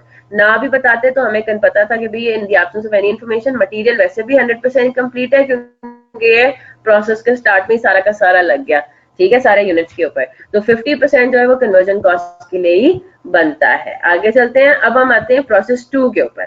Process 2 में opening work in process again nil है। तो जहां पे opening work in process nil हो जाए वो तो हमारे लिए सिंपल तरीन सिनारियो हो जाता है, उधर कोई फीफो या आपको का सवाल रेज नहीं होगा। आगे चलते हैं, units transferred into the process from process 1 है 10,000 यूनिट्स, ठीक है। 1,000 यूनिट्स उसमें से वर्क इन प्रोग्रेस हो गए, तो यानी कि रिमेनिंग 9,000 यूनिट्स आपकी फिनिश्ड गुड में कन्वर्ट होगी। यहाँ पे भी कोई लॉस वॉस नहीं हो रहा है ना। जितने यूनिट्स आपने प्रोसेस 2 में इन किए थे उनमें से 1,000 यूनिट्स क्लोजिंग में पड़े हुए और रिमेनिंग 9,000 आपके पास गुड यूनिट्स हैं, ट्रांसफर हो गए फिनिश गुड में, यानी कि कोई लॉस वॉस हुआ ही नहीं। अच्छा, आपने कोई फर्दर मटेरियल भी इनपुट नहीं किया वरना वो भी यूनिट्स की इंफॉर्मेशन में आ जाता। ऑन दी अदर हैंड यहाँ पे क्या बोल रहा है, cost of production transferred from process 1, ये 90,000 रुपीज क्या हो गई, अब ये इनपुट कॉस्ट हो गई ना। 10,000 यूनिट्स की कॉस्ट है 90,000 रुपए, ठीक है, जो आपने प्रोसेस 2 में से आउट करना है और प्रोसेस 1 में से आउट करना है और प्रोसेस 2 में इन करना है, वो 90,000 हो गई। इसके अलावा क्या है, ये conversion cost added during the period, और इसके अलावा उसने आपको क्या बता दिया है, एडेड मटीरियल्स ड्यूरिंग प्रोसेस 2। अब मेरी बात गौर से सुनिएगा, हमें कैसे पता चलेगा कि ये हमारा सिनेरियो 2 से पर्टेन कर रहा है। हमने मटेरियल की कॉस्ट इनकर जरूर किया है, नई मटेरियल की कॉस्ट इनकर जरूर की है ना 36,000। ये तो वो सामान हो गया जो प्रोसेस 2 से ट्रांसफर हुआ है, ठीक है, यानी कि input from process 1, sorry process 1 से जो ट्रांसफर हुआ है ये तो 90,000 वो हो गया। Conversion cost additional current process में लगी है 57,000, वो कह रहा है करंट प्रोसेस में नया मटेरियल भी हमने लगाया 36,000 का, लेकिन मुझे बात बताइए क्या नंबर ऑफ यूनिट्स में कोई इजाफा हुआ है? क्या उसने ये बताया है कि अब जो है वो आउटपुट जो है वो 10,000 से 15,000 पे पहुंच गया है, अब 15,000 में से आउटपुट होगा नहीं ना, इन्हीं 10,000 यूनिट्स में से आउटपुट भी हो रहा है, इन्हीं 10,000 यूनिट्स में से ही क्लोजिंग वर्क इन प्रोसेस है, हमारे पास नंबर ऑफ यूनिट्स में कोई इजाफा नहीं हो रहा। तो ये बात सबको समझ में आ गई, ये तो बता रही हूँ भाई, वो मैं अभी बात क्वेश्चन में मेंशन होगा। अब हम जब तीसरे सिनेरियो का सवाल पढ़ेंगे ना उसमें वो फिर आपको अलग से इधर एक और लाइन में लिखा हुआ होगा, material added to the process फलाने यूनिट्स। 36,000 इन्हीं 10,000 यूनिट्स के ऊपर हमने एडिशनल मटेरियल लगाया, इन्हीं 10,000 यूनिट्स के ऊपर एडिशनल मटेरियल लगाया, हमने कोई नए नंबर ऑफ यूनिट्स को, वही तो मैं आपको कह रही हूँ, ये जो 36,000 रुपीज है इन्हीं 10,000 यूनिट्स के ऊपर आपने एडिशनल मटेरियल लगाया है। आपने कोई नए मतलब ऐसे आपने मटेरियल नहीं लगाया कि उससे टोटल नंबर ऑफ यूनिट्स बढ़ जाए। टोटल नंबर ऑफ यूनिट्स अब भी इस प्रोसेस में 10,000 ही है, इन्हीं 10,000 ने आगे जाना है, आगे निकलना है और वर्क इन प्रोसेस में रह जाना है। यहाँ तो क्लियर हो गई बात। अगर तो दूसरा सिनेरियो होता ना, मैं चले आपको सिर्फ क्वेश्चन दिखा देती हूँ, ठीक है, अगर नंबर ऑफ यूनिट्स में इजाफा होना होता ना तो इधर देखिए जरा, क्लास वर्क नंबर 5 पर आते हैं। क्लास वर्क नंबर 5 में क्या बता रहा है, वो प्रोसेस नंबर 2 की उसने आपको इन्फॉर्मेशन दी है, ठीक है, प्रोसेस 2 की इन्फॉर्मेशन दी है, ओपनिंग वर्क इन प्रोसेस इतना है, रिसीव्ड फ्रॉम प्रोसेस 1 कितना है, किलोज है यानी कि यूनिट्स है, 30,000 किलोज आपने प्रोसेस 1 से रिसीव किए हैं, और मटेरियल एडेड इन प्रोसेस 2 में इसने आपको अमाउंट इन रुपीज भी दिया हुआ है और ये भी बताया हुआ है कि हमने एडिशनल 15,000 किलो भी डाले प्रोसेस 2 में। तो अगर मैं आपको ये बोलूं कि अब प्रोसेस 3 में जो जाएंगे टोटल नंबर ऑफ किलोज वो बढ़ जाएंगे ना, 30,000 पहले से आए हैं, प्रोसेस 1 से आए हैं, 15,000 किलोज हमने फर्दर ऐड किए हैं करंट प्रोसेस में, तो हमारे पास वॉल्यूम अब बढ़ गई ना। अब जो प्रोसेस 3 में आगे ट्रांसफर होंगे वो 30,000 प्लस 15,000 प्लस ओपनिंग 5,000। क्लियर हो गई बात। ऑन दी अदर हैंड जो अभी हम क्वेश्चन कर रहे हैं क्लास वर्क नंबर 3 में जो हम सवाल देख रहे हैं उसके अंदर 10,000 यूनिट्स ही है, ठीक है, 10,000 लीटर्स यूनिट्स जो है वो 10,000 लीटर्स ही है। नहीं नहीं, पुराने मटेरियल को तो हम नहीं कहेंगे ना, मटेरियल तो नया ही लग रहा है, करंट प्रोसेस का ही स्पेसिफिक मटेरियल है, वो प्रोसेस 1 में ये मटेरियल लगा ही नहीं था, कहेंगे तो उसको न्यू मटेरियल ही, ठीक है, होगा तो वो न्यू मटेरियल ही, लेकिन वो न्यू मटेरियल ऐसा है कि it does not lead to an increase in units. चले आगे चलते हैं। I think I made my point. ठीक है, ठीक है ना, बात समझ आ गई। तो 10,000 यूनिट्स ही रह रहे हैं, फर्दर इसमें कोई इजाफा नहीं हो रहा। फिर वो दोबारा ये कह रहा है the material from process 1 are introduce at the start of processing in process 2 but added materials are introduced at the end of the process. अब ये बहुत इंपॉर्टेंट बात होगी। क्या मतलब हुआ, जो आपने सामान प्रोसेस 1 से प्रोसेस 2 में ट्रांसफर करना था वो तो स्टार्ट ऑफ प्रोसेस 2 में ही आप डाल देंगे मशीन में। ठीक है, अब आप इसको इस तरह से समझें कि जी पिछले प्रोसेस से जो सामान आ रहा है वो मशीन में आप पहले ही डाल रहे हैं, स्टार्ट ऑफ द प्रोसेस में ही मशीनरी में डाल रहे हैं, लेकिन जो नया मटेरियल आपने डालना है ना उन पर्टिकुलर आइटम्स के ऊपर, वो डल रहा है एंड ऑफ द प्रोसेस पे। यहाँ पे ये बात कर रहे हैं जो एडेड मटेरियल है, एडिशनल मटेरियल है, न्यू मटेरियल है, वो प्रोसेस के एंड पे लग रहा है उन यूनिट्स के ऊपर। तो अब इसकी क्या इम्प्लीकेशन होगी आप मुझे खुद ही सॉल्व करते हुए बताएंगे। ठीक है, conversion cost are incurred at a constant rate throughout processing. ये वही वाली बात हो रही है कि इसके ऊपर स्टेज ऑफ कंप्लीशन होगा, 50% कंप्लीट हो गया, 70% कंप्लीट हुआ है, कन्वर्जन कॉस्ट क्या है क्या नहीं। ठीक है, the closing work in progress at the end of the January is estimated to be 50% complete. तो 50% complete with respect to what, with respect to, देखते हैं, देखेंगे क्लोजिंग में क्या हिसाब किताब है, देखेंगे ना। 50% both material and carrying cost। चले लेट्स सी।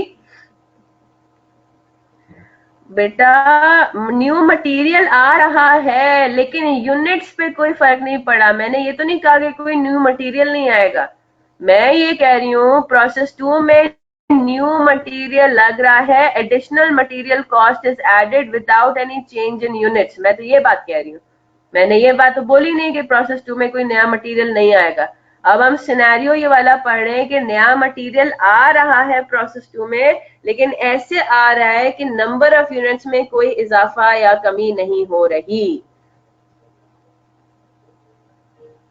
ठीक है, मुझे ये बताइए प्रोसेस 2 में अगर मैं देखूं क्या मेरे नंबर ऑफ यूनिट्स के वॉल्यूम में इजाफा हो रहा है? क्या वो 10,000 यूनिट से अब मेरे पास बढ़ रहा है? जो मेरे पास जो प्रोसेस 3 में मैक्सिमम में ट्रांसफर कर सकती थी, क्या वो 10,000 यूनिट्स की बजाय 15,000 हो सकते हैं यूनिट्स? नहीं, यही 10,000 यूनिट्स आगे ट्रांसफर होने हैं। ठीक है, क्लियर हो रही है ये बात?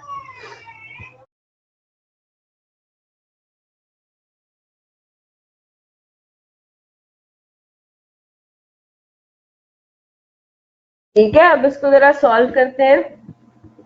अब उसने वो क्या मांग रहा है, वो मांग रहा है calculate the cost of completed output from process 1 and process 2। क्या मांग रहा है ये?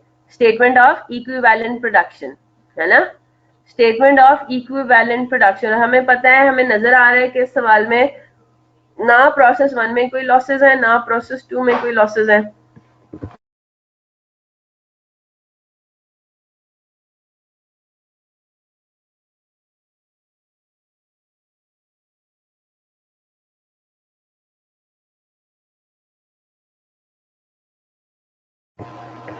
तो जरा स्टार्ट करते हैं क्लास वर्क नंबर 3 का। पार्ट ए मांग रहा है वो स्टेटमेंट ऑफ इक्विवेलेंट प्रोडक्शन या इक्विवेलेंट यूनिट्स। ठीक है, अब जरा मेरी बात गौर से सुनिएगा।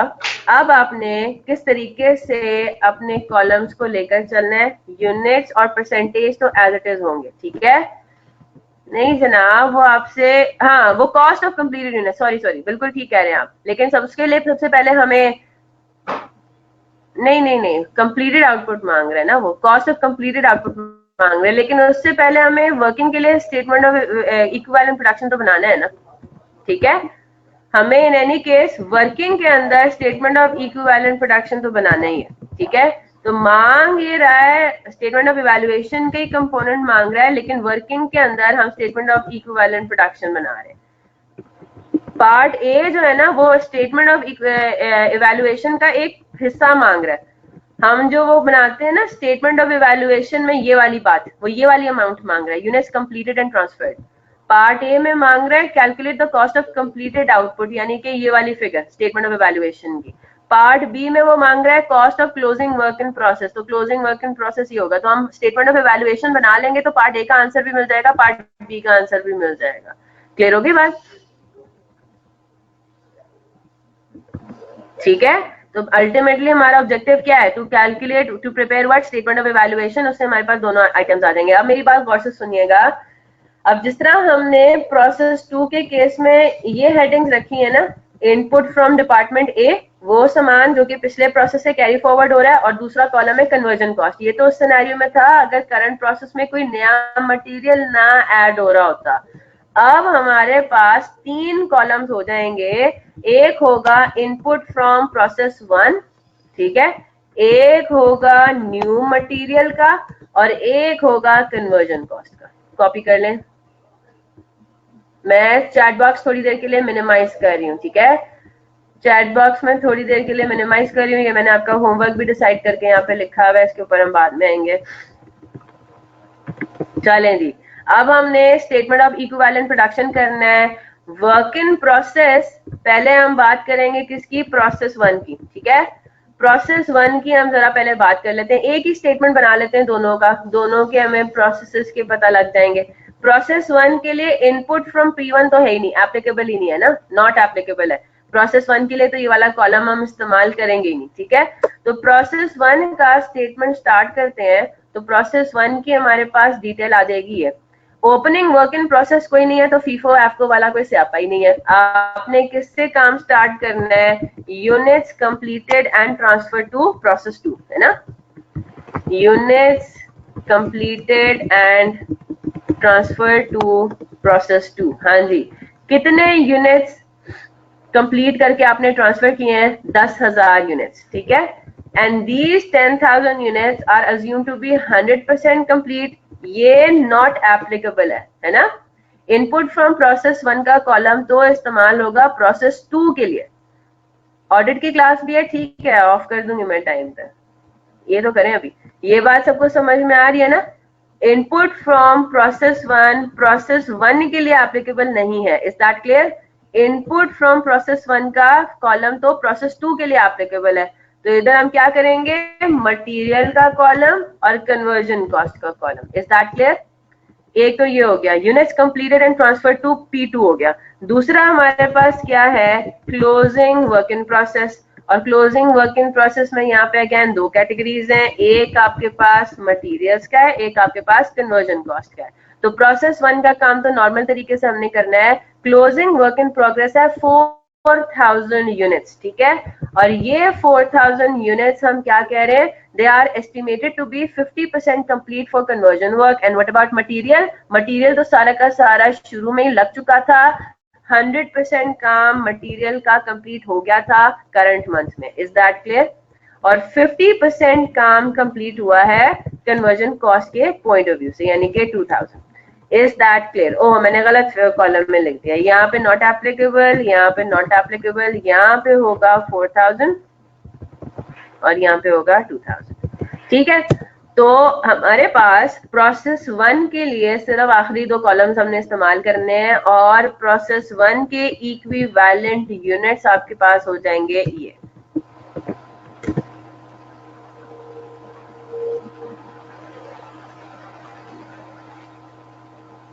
हाँ जी, बात समझ आ गई?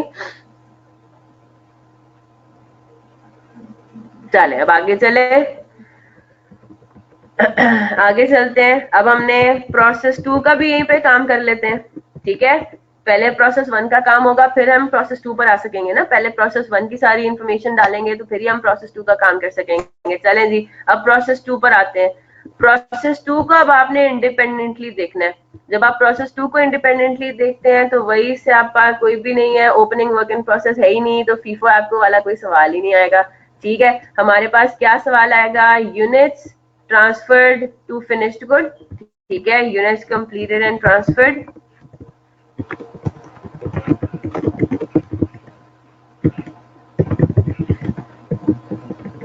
अब यहाँ पे ट्रांसफर कहाँ पे हो रहा है? फिनिश्ड गुड इन्वेंट्री में ना। प्रोसेस 3 तो कोई है ही नहीं, फिनिश्ड गुड इन्वेंट्री में फिनिश गुड इन्वेंट्री में आपका सारा काम ट्रांसफर होना है। हाँ जी, कितने यूनिट्स कंप्लीट करके आपने ट्रांसफर कर दिए? 9000 यूनिट्स।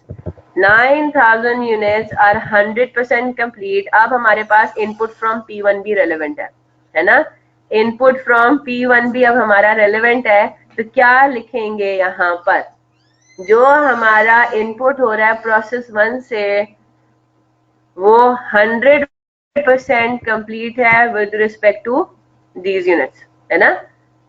फिर जो हमने मटेरियल फर्दर लगाया था वो भी 100% कंप्लीट है विद रिस्पेक्ट टू दिस, है ना? जो उसकी कॉस्ट हमने इनकर की थी वो भी 9000 यूनिट्स उसमें 100% कंप्लीट है।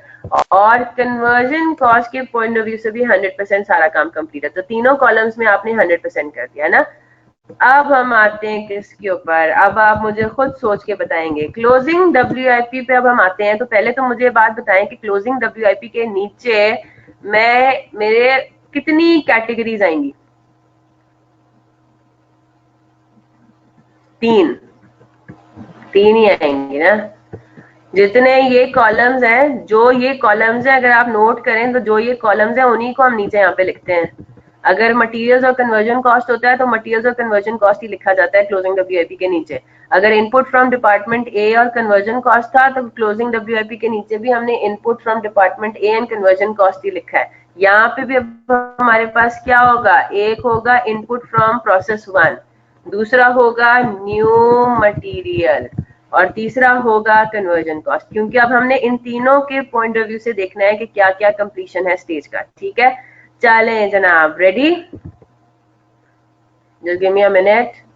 जरा मुझे, मैं आपको 2 मिनट दे रही हूँ, जरा मुझे इक्वी वैलेंट यूनिट्स कैलकुलेट करके बताएंगे इन तीनों का, मतलब इन तीनों के कॉलम में क्या क्या आएगा। बेटा इन 9000 यूनिट्स पे भी तो नया मटेरियल लगा ना?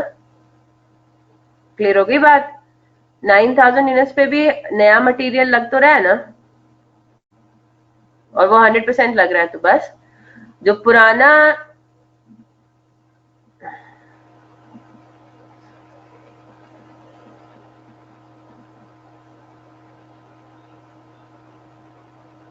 चले जरा मुझे बताइए जरा,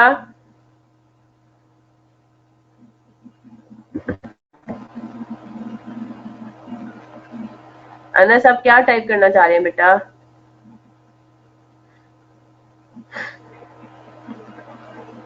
शाहजेब कह रहे हैं 1500 500। जरा बाकी भी सोच के बताएं।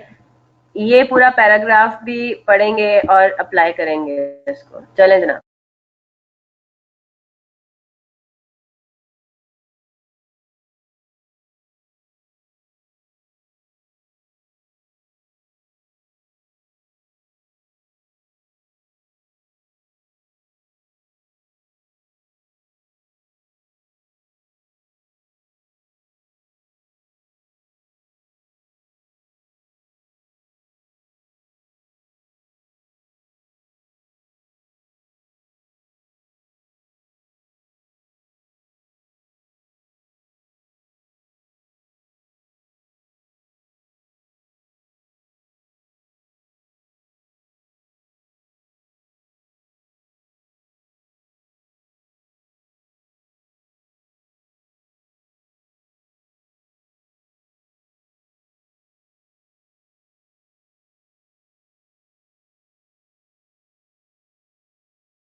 चलें जी, क्या आंसर्स आ रहे हैं आपके? शाहजेब ने सिर्फ शेयर किए, व्हाट अबाउट द रेस्ट? हम तीनों कॉलम में क्या क्या फिगर्स लिखेंगे?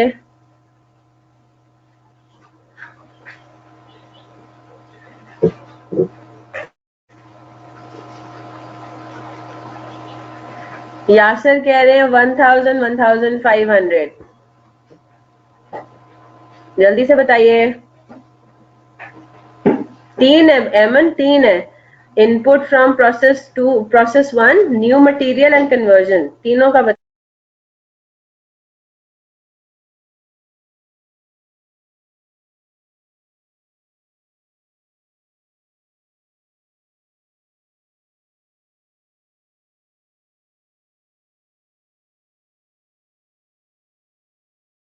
आप लोगों के आंसर्स का इंतजार कर रही हूँ। हसनैन, जवाब लिखेंगे तो मैं आगे डिस्कस करूंगी।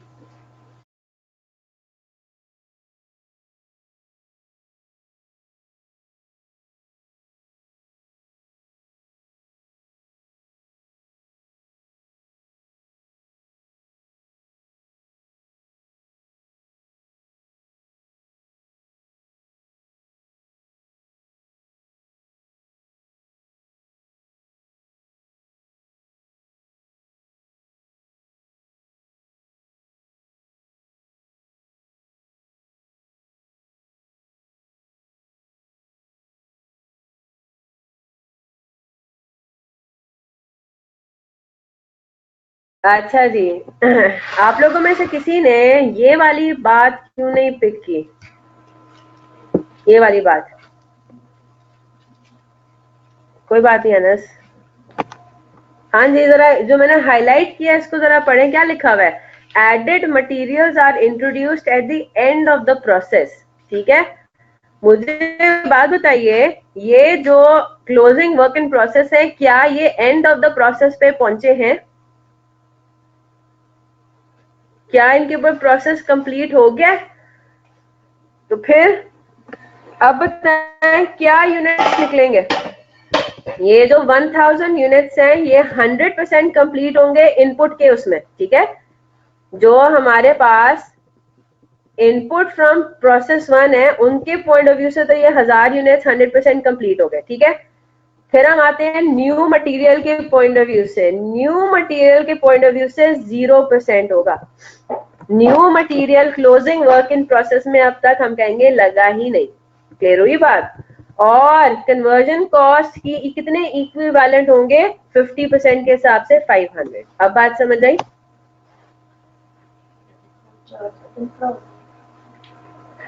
हाँ जी, बात समझ आई?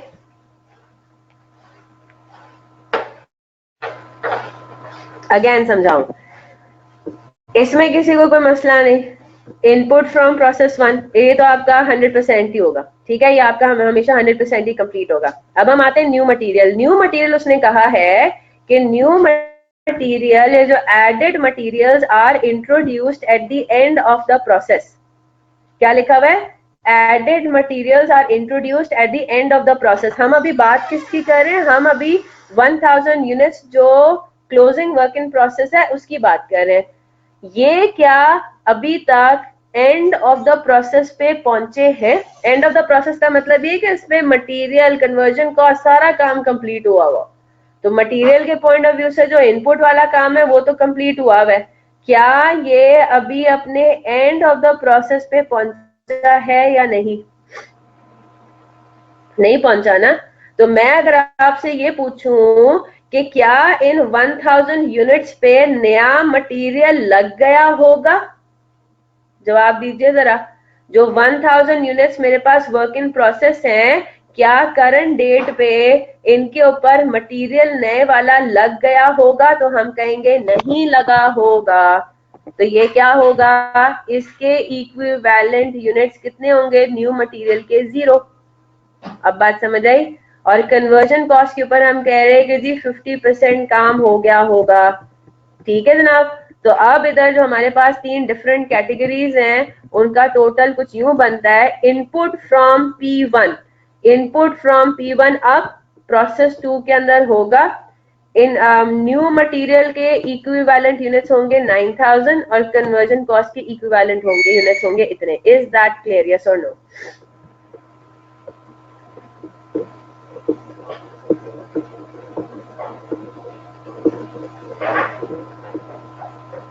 जी हाँ जी, ये शाहजेब इनपुट वाला कॉलम हमेशा 100% ही रहेगा बेटा. नहीं, ये दिया हुआ है और 50% कंप्लीट हम क्या कहते हैं. और यहाँ पे उसने कहा हुआ है कि मटेरियल प्रोसेस 1 वाला जो मटेरियल है वो तो स्टार्ट ऑफ द प्रोसेस में डल गया, तो वो तो 100% कंप्लीट है.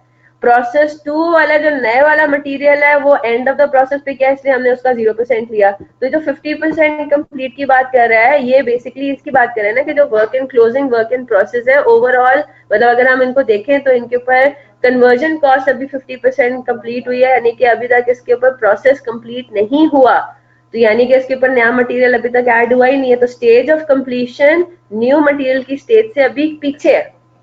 अभी तक हमने न्यू मटेरियल के लेवल तक हम पहुंचे ही नहीं है. जिस लेवल पे जिस टाइम पे न्यू मटेरियल डलना है उस टाइम तक अभी तक हम पहुंचे नहीं है, उस पोजीशन में अभी तक हम पहुंचे ही नहीं है. तो ये तो बिल्कुल सिंपल लॉजिकल बात है, इसमें कोई वो हिडन बात नहीं है, कोई रूल ऐसा थोड़ी है.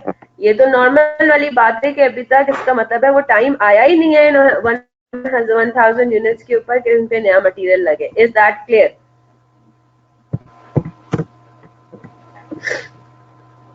टैक्स की क्लास स्टार्ट हो गई है, आपने कहा था ऑडिट है.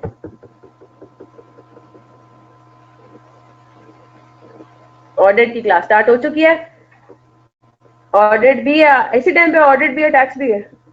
चले इसको यहीं तक रखें, इंशाल्लाह मंडे को इसको कंप्लीट करेंगे. होम असाइनमेंट जरा आपने नोट कर लें. एक तो है आपका क्लास वर्क 6 और क्लास वर्क 7. मैं जरा चेक कर लूं कि इसमें कहीं ऐसी बात तो नहीं है जो मैंने आज पढ़ानी थी. Just let me check again. ठीक है, क्लास वर्क और ये एलएमएस पे अपलोड होंगे.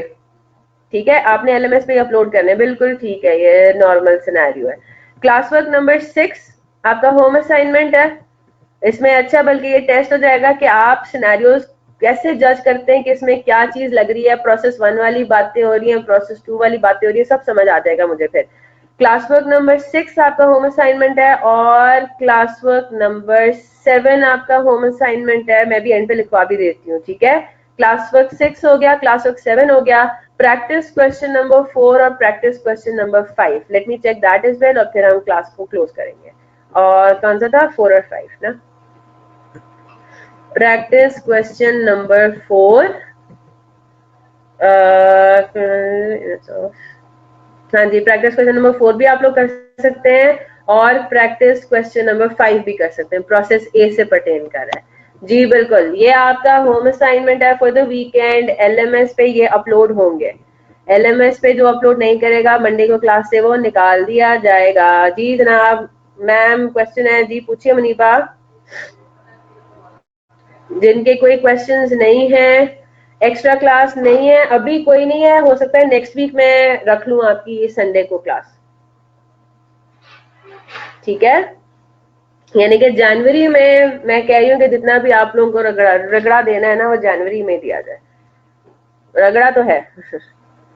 हाँ जी, मुनीबा सवाल पूछिए प्लीज, या हो सकता है नेक्स्ट वीक में वीकडे में कोई रख लूं.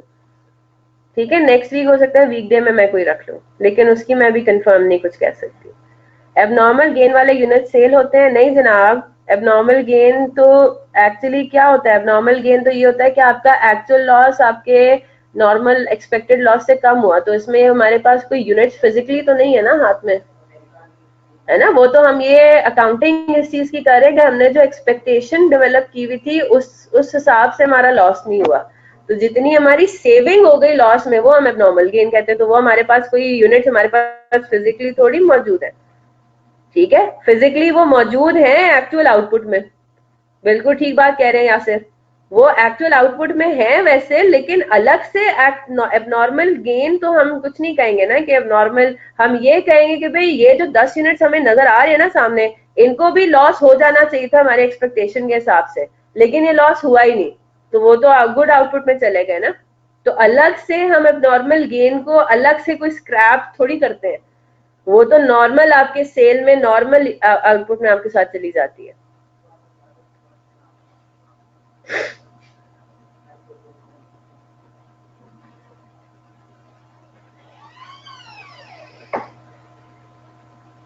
क्या समझ नहीं आ रहा मुनीबा?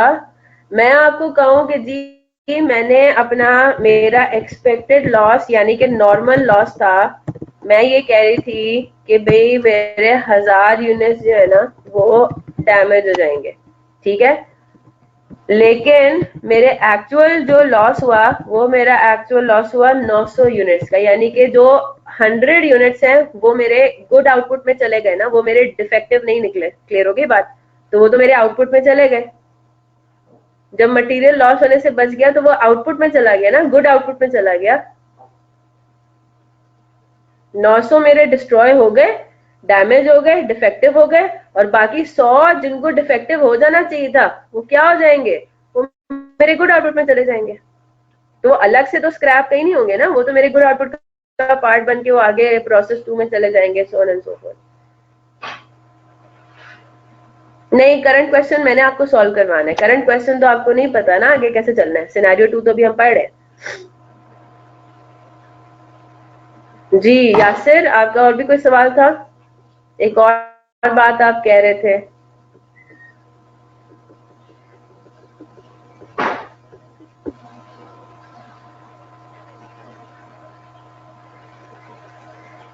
जी यासिर पूछिए। इन्वेंट्री किया आपने सिर्फ इससे पहले? अच्छा, चले तैयारी करने के पॉइंट ऑफ व्यू से या क्लासेस लेने के पॉइंट ऑफ व्यू से? रिवीजन आपने इन्वेंट्री की है सिर्फ, या क्लासेस ही आपने सिर्फ इन्वेंट्री की ली है? आगे साथ साथ करेंगे। तो पिछला जो है वो सारा ओवरहेड्स हो गया, मार्जिनल एब्जॉर्प्शन कॉस्टिंग हो गई, जॉब ऑर्डर कॉस्टिंग हो गई, इन सब का क्या होगा? लेबर हो गया। हमने तो कितने टॉपिक्स कर लिए हुए।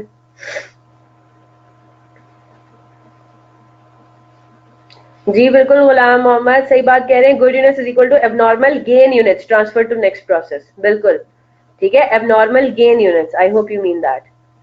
ये आप पहले वाला कवर। अब आगे तो जो चल रहा है वो साथ साथ करें, लेकिन सिर्फ ये ना करें ना, सिर्फ करंट लेक्चर्स थोड़ी साथ साथ चलाएं। जो पिछले लेक्चर्स मिस हो गए वो कब करेंगे फिर? तो जो पिछले लेक्चर्स मिस हो रहे हैं अब आपको डबल मेहनत करनी पड़ेगी। करंट क्लासेस के साथ वाला काम भी करना पड़ेगा, और पिछला जो इतना आपने मिस कर दिया वो भी तो कवर करेंगे। साथ साथ ही कवर करें। फरवरी में अगर रख लिया क्लासेस एक दफा खत्म हो जाए तो मैं क्लासेस के साथ वाला अभी कवर कर लेता हूँ, और फरवरी में फिर जो क्लासेस खत्म हो जाएंगी तो जो क्लासेस मिस कर ली हैं उनको कवर कर लूंगा। तो बहुत ही कोई नहीं अच्छा plan, it's not a very good plan. बिल्कुल आगे वाला समझ आ जाएगा। जिस तरह प्रोसेस कॉस्टिंग में इतना ज्यादा मसला नहीं हो रहा, सिर्फ एफर्ट्स अप्लाइड एक ही एक बात हो रही है, वो मेरे हाल से सिंपल है। अगर आपने ओवरहेड्स ना भी इतना पढ़ा हुआ हो तो फिर भी थोड़ी बहुत समझ में आ जाती है। लेकिन इसका मतलब ये नहीं है कि आप इसको ले लें टिकट कि भाई मैं पिछले वाला आराम से कवर कर लूंगा। वो भी अभी आपने साथ साथ कवर करना है। Labour overheads, marginal absorption costing, job order costing कितना रहता है, कितना बड़ा था, बल्कि ओवरहेड्स भी और लेबर कॉस्टिंग भी बड़ा तो खैर इतना नहीं था लेकिन टेक्निकल था। ठीक है यासिर, तो जरा इसको साथ साथ लेकर चले। चले, और कोई सवाल?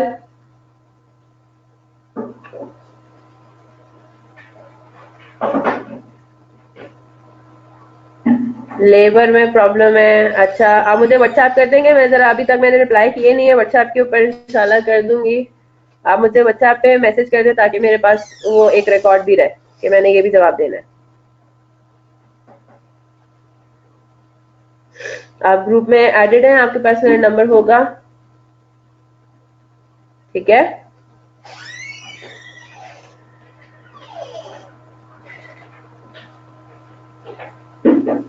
ठीक है जनाब, इजाजत है फिर।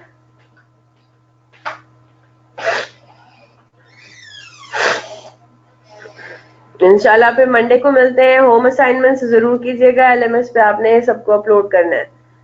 ठीक है जी, अल्लाह हाफिज।